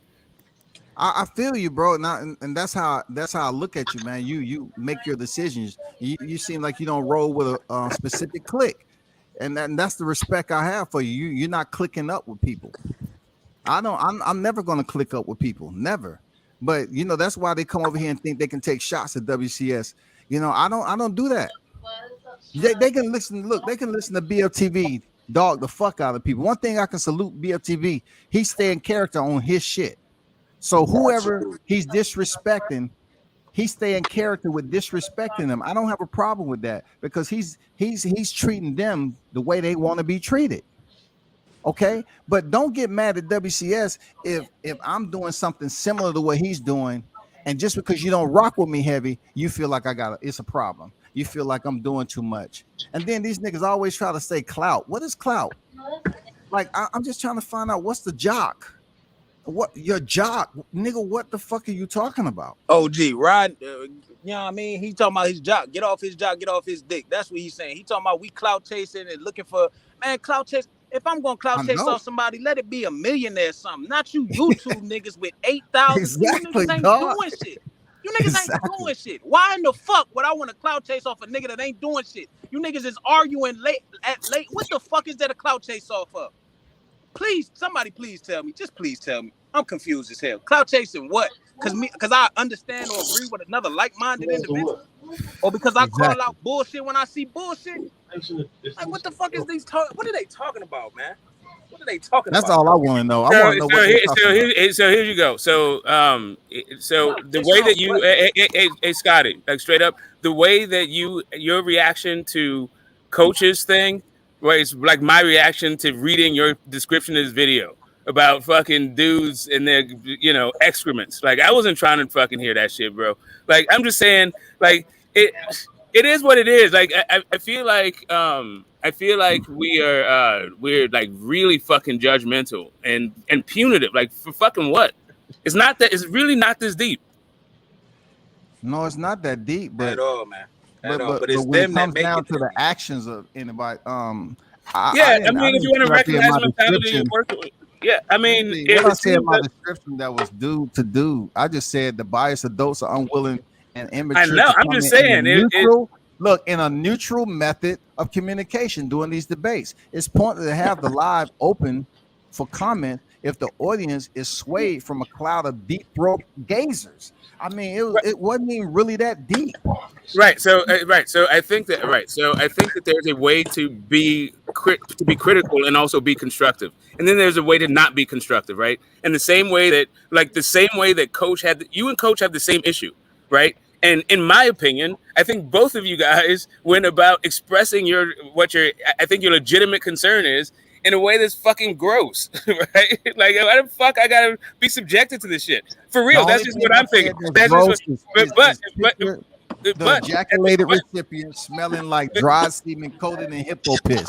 Yeah, man, I'm not trying to, man. I didn't click on that, man. I was like reading the thing I'm going through the you never smelled. And then you're like, hey, picture this, man. Like, what, bro? Like, why are you inviting that shit into my psyche? Anyway, that's a different thing. That's a different situation altogether. All I'm saying is I expect a little bit of that. I am a grown ass fucking person, so I can see the humor in all that other shit, right? I'm just saying, like none of these people are supposed to be Jesus, right?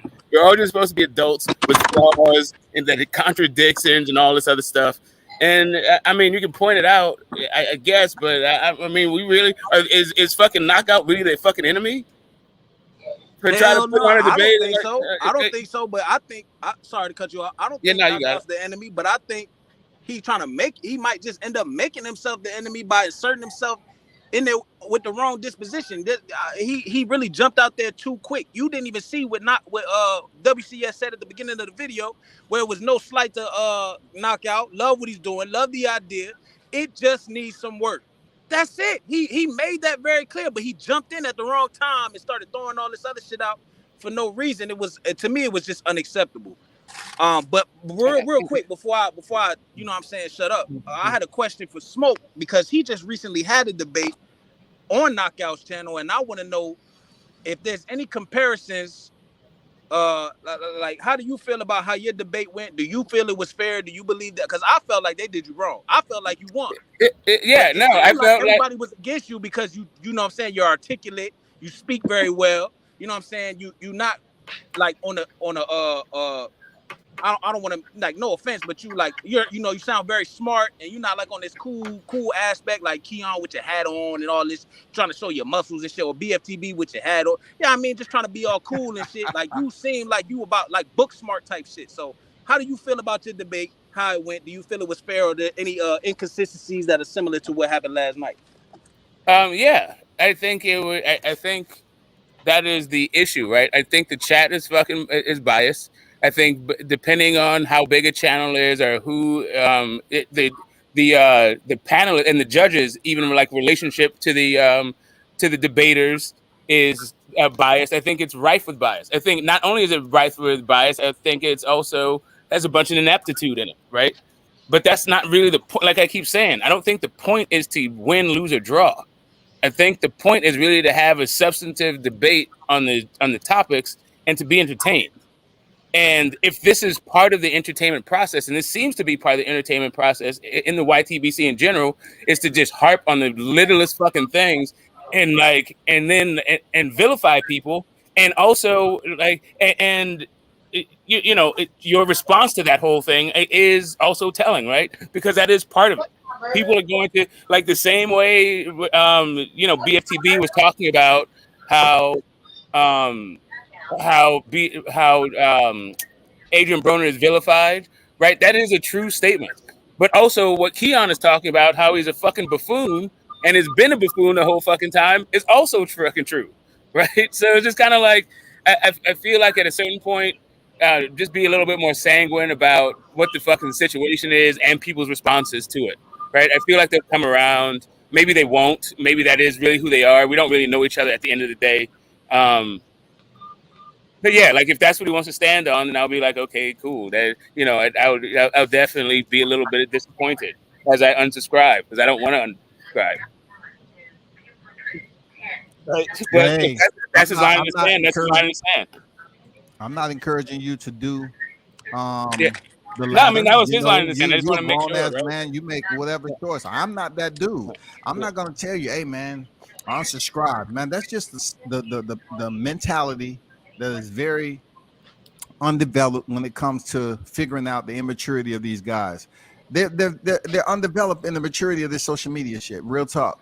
They're undeveloped, bro. For them to come over here and gauge channels outside of real life responsibilities is just fucking amazing. The delirium that they live in, bro. They're gauging channels as if that is a part of notoriety in life. That's not. Well, Man. we don't know what this guy's vision for his channel is. We don't know what sort of audience he wants to cultivate. I don't know, right? So I mean, like I said, I think I'm starting to get an idea, maybe depending on So how many this whole free thing. smoke Fridays were you on, Smoke?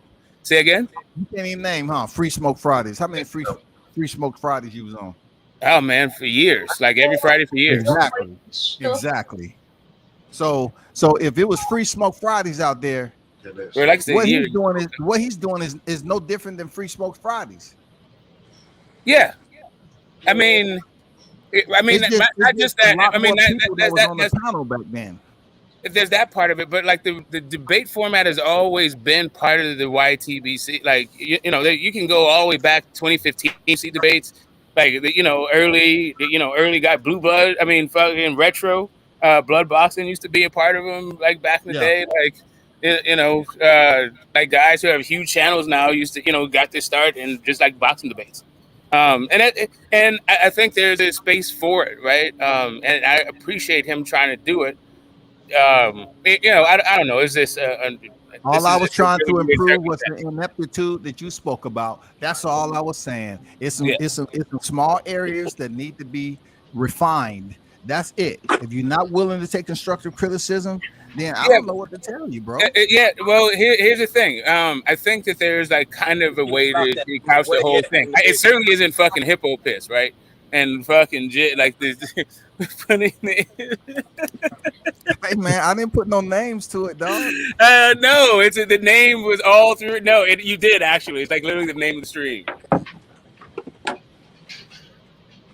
You what now? I said, but you did though. It's the name of the stream. Like you put the name in the stream. Like it's the name of the stream. But what I put in the description is just what was on my mind, because these dudes talk about channels, but every article I have on my website I wrote and edited myself. I just don't write like that hardly anymore like that. You know what I'm saying? Unless I feel like it. I mean, I can not come on here and I can just put out articles. They'll still read them. They won't admit to reading them, that they will read them. I could write I could write all about the YTC and post that shit. But I'm not. He's talking about Jock. Look, Big Bunch of Boxing.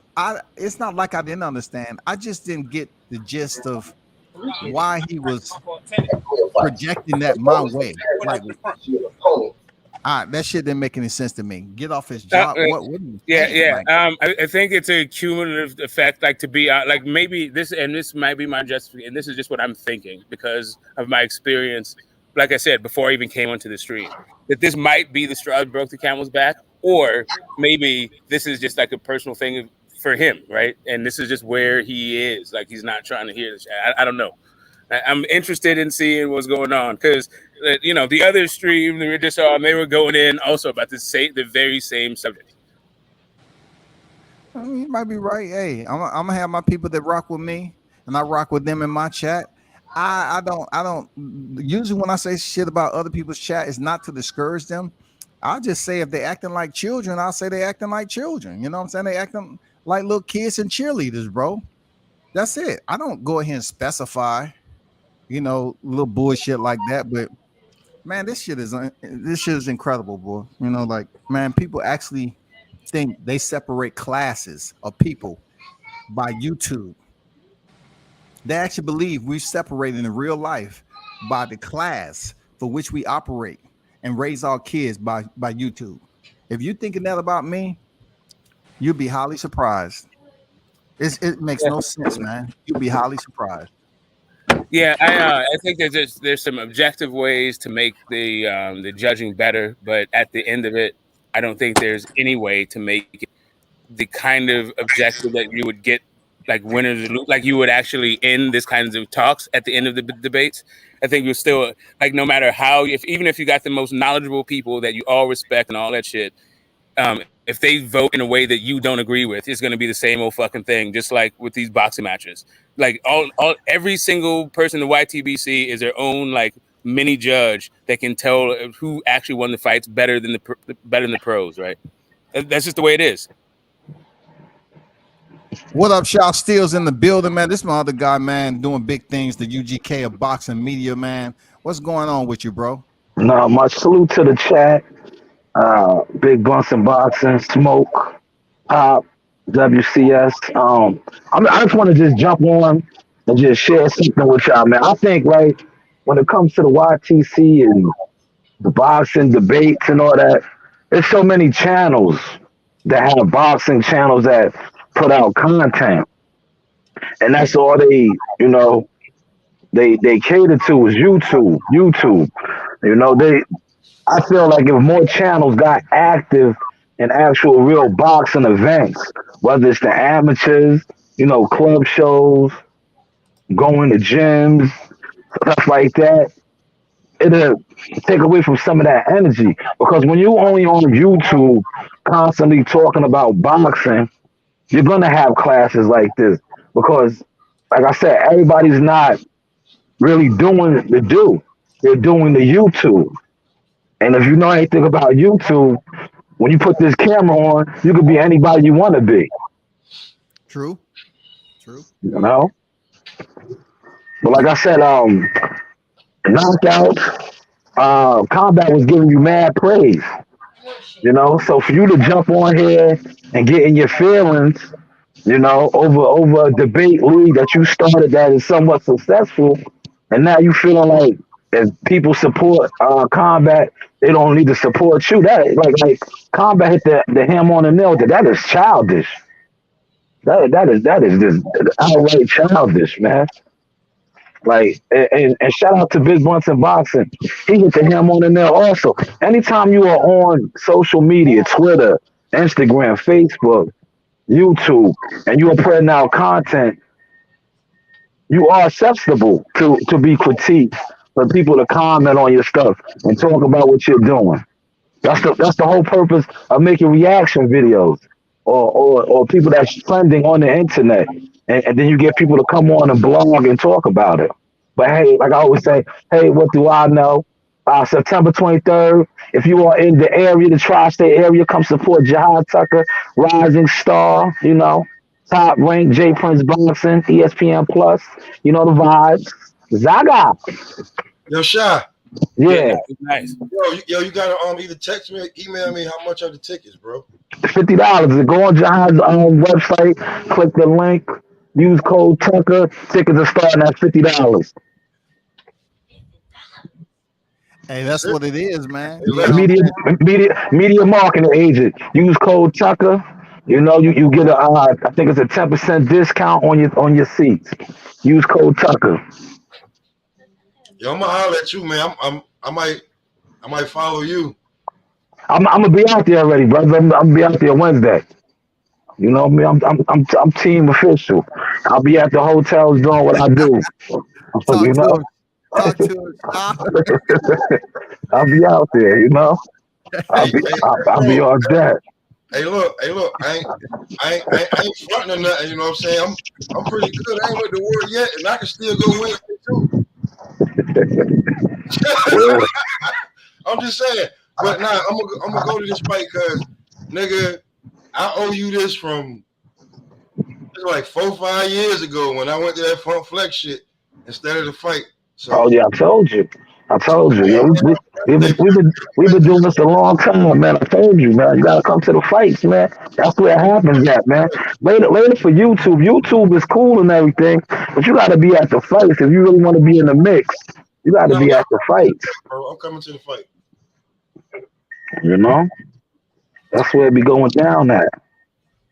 But yeah, I ain't gonna hold too much of your time. As you can see, I'm still on the clock, about to get this last load in, and you know how I do. I'm gonna giddy on up, dump her off. But like I said, man, salute to WCS, salute to Smoke. Yo, Smoke, y'all got on you a little bit in my video. I said that how you judged last night, and I'm gonna say it to you because you on the panel. I said you really knew Keon won that debate, but you felt like they was unbiased to you when you debated disloyal to the game, so you gave him a little payback. Nah, man. Nah, man. Like literally, he just fucked up with his. It was a debate about the Boxing Hall of Fame, and he didn't do the Yeah, research on the Boxing Hall of Fame, so he just yeah. had some misconceptions about it, and he was talking about what he thought should be the Boxing Hall of Fame versus what actually the Hall of Fame is. It just fucked him up on 2 rounds. It fucked him up in the second round, but then he doubled down again on the shit in the third round. He just fucked himself. But yeah, I think. Go ahead. I'm gonna tell you this. I think he dropped BF though in the first round, man. He Oh yeah, dropped him.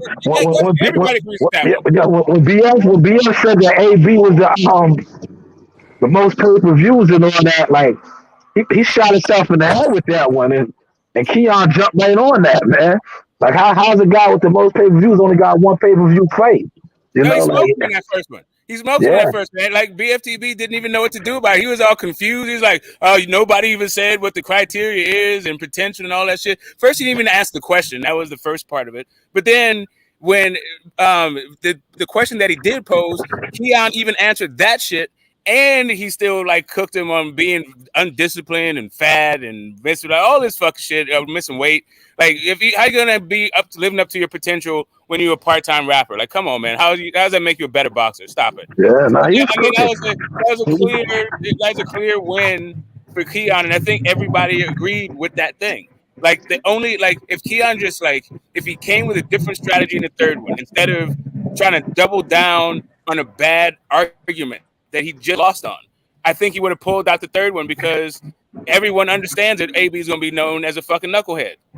He had a winning argument there, but then he fucked it up with he ain't gonna be in the Hall of Fame again when you just lost on that fucking point. Like, come on, man. I mean, worthy. If he was Yeah, we worthy, can't forget that. Yeah, but worthy is still like even if you go there, it's like and if the guy's bringing up precedents that goes against what you're saying, because what he was saying is you have to win your big fights in order to get in the Hall of Fame. So if BFTB is showing you examples of guys who didn't win their big fights and got into the Hall of Fame, and you don't even rebut what he's saying, right? Then what's left? What's left but is you don't need to win your big fights to get into the Hall of Fame. BF was wrong. Why are you going to sit up here and mention guys who did something that doesn't mirror what Adrian Broner is being debated about? Yeah, that wasn't you can mention anybody and everybody. I don't care. You can mention, but it has to be in line with what the debate is about. Who gives I understand a fuck that. You mention somebody about who's in the Hall of Fame that did less. We're talking about who's mirroring for the weight divisions. Right, and I get you, and I get you on that point of it, right? So that was one of the things I wasn't really giving points for, right? And there's a bunch of things that Keon's were saying that wasn't given a bunch of points for. Like you don't really you don't parse somebody's resume, a Hall of Famer's resume, by the worst guys that they fought, even if they did poorly in those fights. Like that's not why guys are getting in the Hall of Fame, because if they did poorly in some unheralded fights. Anyway, I wasn't even trying to go. Like neither one of them got points for a lot of the shit that they was talking about in this particular round. Really, what it turned on was the the understanding and the knowledge of the fucking Hall of Fame. Like what BFTB was talking about was closer. It mirrored reality more than what Keon was talking about. What? What Ultimately, reality is that? What? the reality, What did he mirror in right? boxing? The Hall of Fame reality is reality? you do not have to win your big fights to get into the Hall of Fame.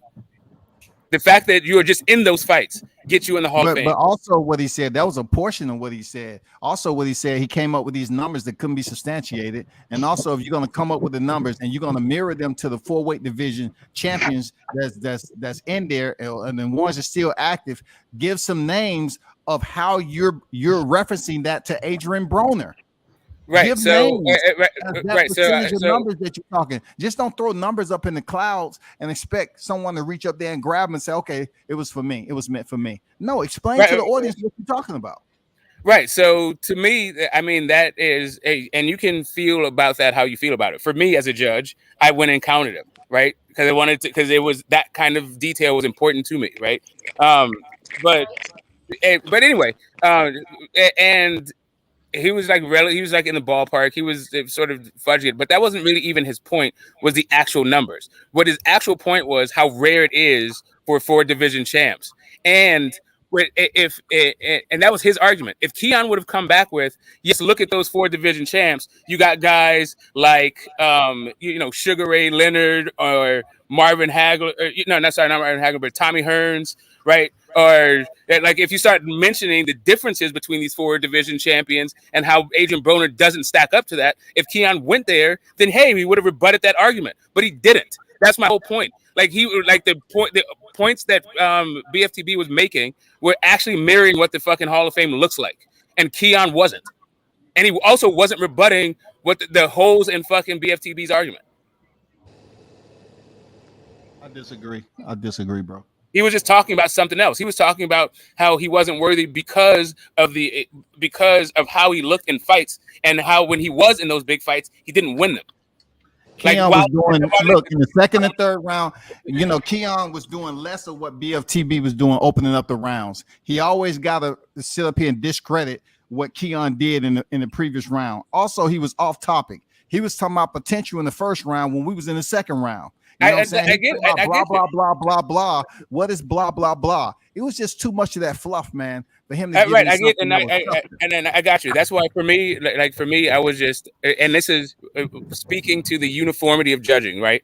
For me, I was only listening to the arguments and the counters to arguments, right? To in the first round, it was clear the argument made by Keon was way better, and the counters to Keon's argument were like non-existent. But that was like the first part of it. But the other part of it was Keon even responded to his argument. So even his rebuttals were fucking better. Like everything about Keon's thing in the first round was better than what BFTB did. In the second round, both of them did a whole bunch of fucking bullshit. But the issue wasn't the amount of who did less bullshit. The issue was with who had an argument about the actual Hall of Fame, not about like what you thought about the fighter. Right. And when it came to the actual Hall of Fame, BFTB was making points about the actual Hall of Fame. And what Keon was making points about was AB's lack of performance in fights. I just think Keon had some hard. He was landing what we like to call. He was landing some hard body shots, man. He was taking the air out of BL's tires when he kept highlighting how the brother missed weight on numerous times. And we're quick to critique Benavidez for losing his belt on the scale. So I just felt like that was a dynamite, body shot that Keon used. It was, but the thing is, he used that, and he used it to great effect and other points in the first part about his lack of living up to the potential. But missing weight doesn't make him not a Hall of Famer. And that's the point. I keep saying, like, he went so far into like AB's transgressions that it didn't have anything to do with the Hall of Fame. It's not going to disqualify. Like, he could have been missed weight 10 times. It's not going to disqualify him from being in the Hall of Fame. I get what you're saying, to my qualifications and all that, but we have to look at the key words that was in the questions, though. Smoke. Yes, the question was: is Adrian Broner going to get in the Hall of Fame? That wasn't, like That's literally the question. That's what the second round was. Is Adrian Broner getting in the Hall of Fame? And what he talked about in that entire thing was how Adrian Broner's a supreme fuck up and underperforms when the lights are brightest. And while I can agree with all of that shit, even if I were to grant all of that being the case, and he laid out why that is the case, that doesn't mean you're not going to get in the Hall of Fame.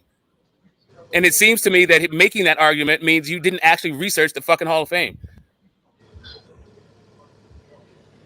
So, what was the AB's biggest reason for not reaching his potential in his career?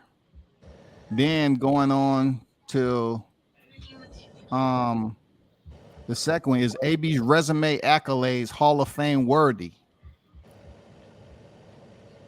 Then you go on to the third round. How will AB's career be remembered, Smoke? That's different from what you're saying, bro. I'm just saying. He said, hold up a second. So I don't have it. I wrote it down last night. I'm not reading it from my paper, right? I'm looking at the stream that's fine. itself. Yeah, that's fine. Yeah, that's fine. They said it on the, like, I'm not even talking about the stream. Like, before each round, they say what the question is, and then they put it in the they put it as a banner, right? So I'm just reading the banners. I'm reading the banners right now. How would AB's career be remembered? And then you had the one. So in the AB resume and accolades Hall of Fame worthy. You know what I'm saying? I thought Keon scorched BFTV for the time. I'm looking at the whole time that they was talking and making their argument. But the first round, that was a 10-8 round. Right. So how are you going to make it? How are you going to say if it's Hall of Fame worthy if you haven't done the research on what the criteria is for the Hall of Fame? Like you pointed out, neither one of them actually actually talked about the criteria, and that was both of them. Correct. That's what I'm saying. Like both of them. I was about to say that. Yeah, neither one of them talked about the criteria because we don't know, Smoke. We don't know. So since we don't know, then we have to just base it off what we understand it to be. Correct. And no, what we can go off of is what we think we know about it and what they argue it to be. And since what I think I know about it was more aligned in what BFTB was talking about when he was saying about it, because again, all of the stuff when he was talking about missing weight and the way he performed in fights was an argument about having to win your big fights in order to get in the Hall of Fame. These are the arguments he was making to support his overarching thing, that you must win your big fights to get in the Hall of Fame. That central argument is incorrect. You do not have to win your big fights in order to get into the Hall of Fame. You can just participate in those fights. Yeah, you can participate according to who you are, who you connected with, who's voting on you. You know, that's a whole nother other deal. You know what I'm saying? But I'm not here because I know Smoke can go all day on diesel. Oh yeah. I'm not here to go in the entire evening because I got to do some grown folk stuff. I'm just saying the thing. I hear you, bro, and I can, and I definitely got to bounce that Smoke. I appreciate y'all for pulling up though. Pop a lot. Freaking Showtime, Big Blunts and Boxing. I appreciate y'all pulling up, but I gotta do daddy duties. You know what I'm saying? I'm doing that right now. That's why I ain't got. I usually have my face on. I'm doing that right now, bro. Yeah, mine are grown. So y'all hold it down, man. Hey, until next time, and Smoke, man. Appreciate you standing on your square, man. Continue to do your thing over there. Peace, man. I appreciate you for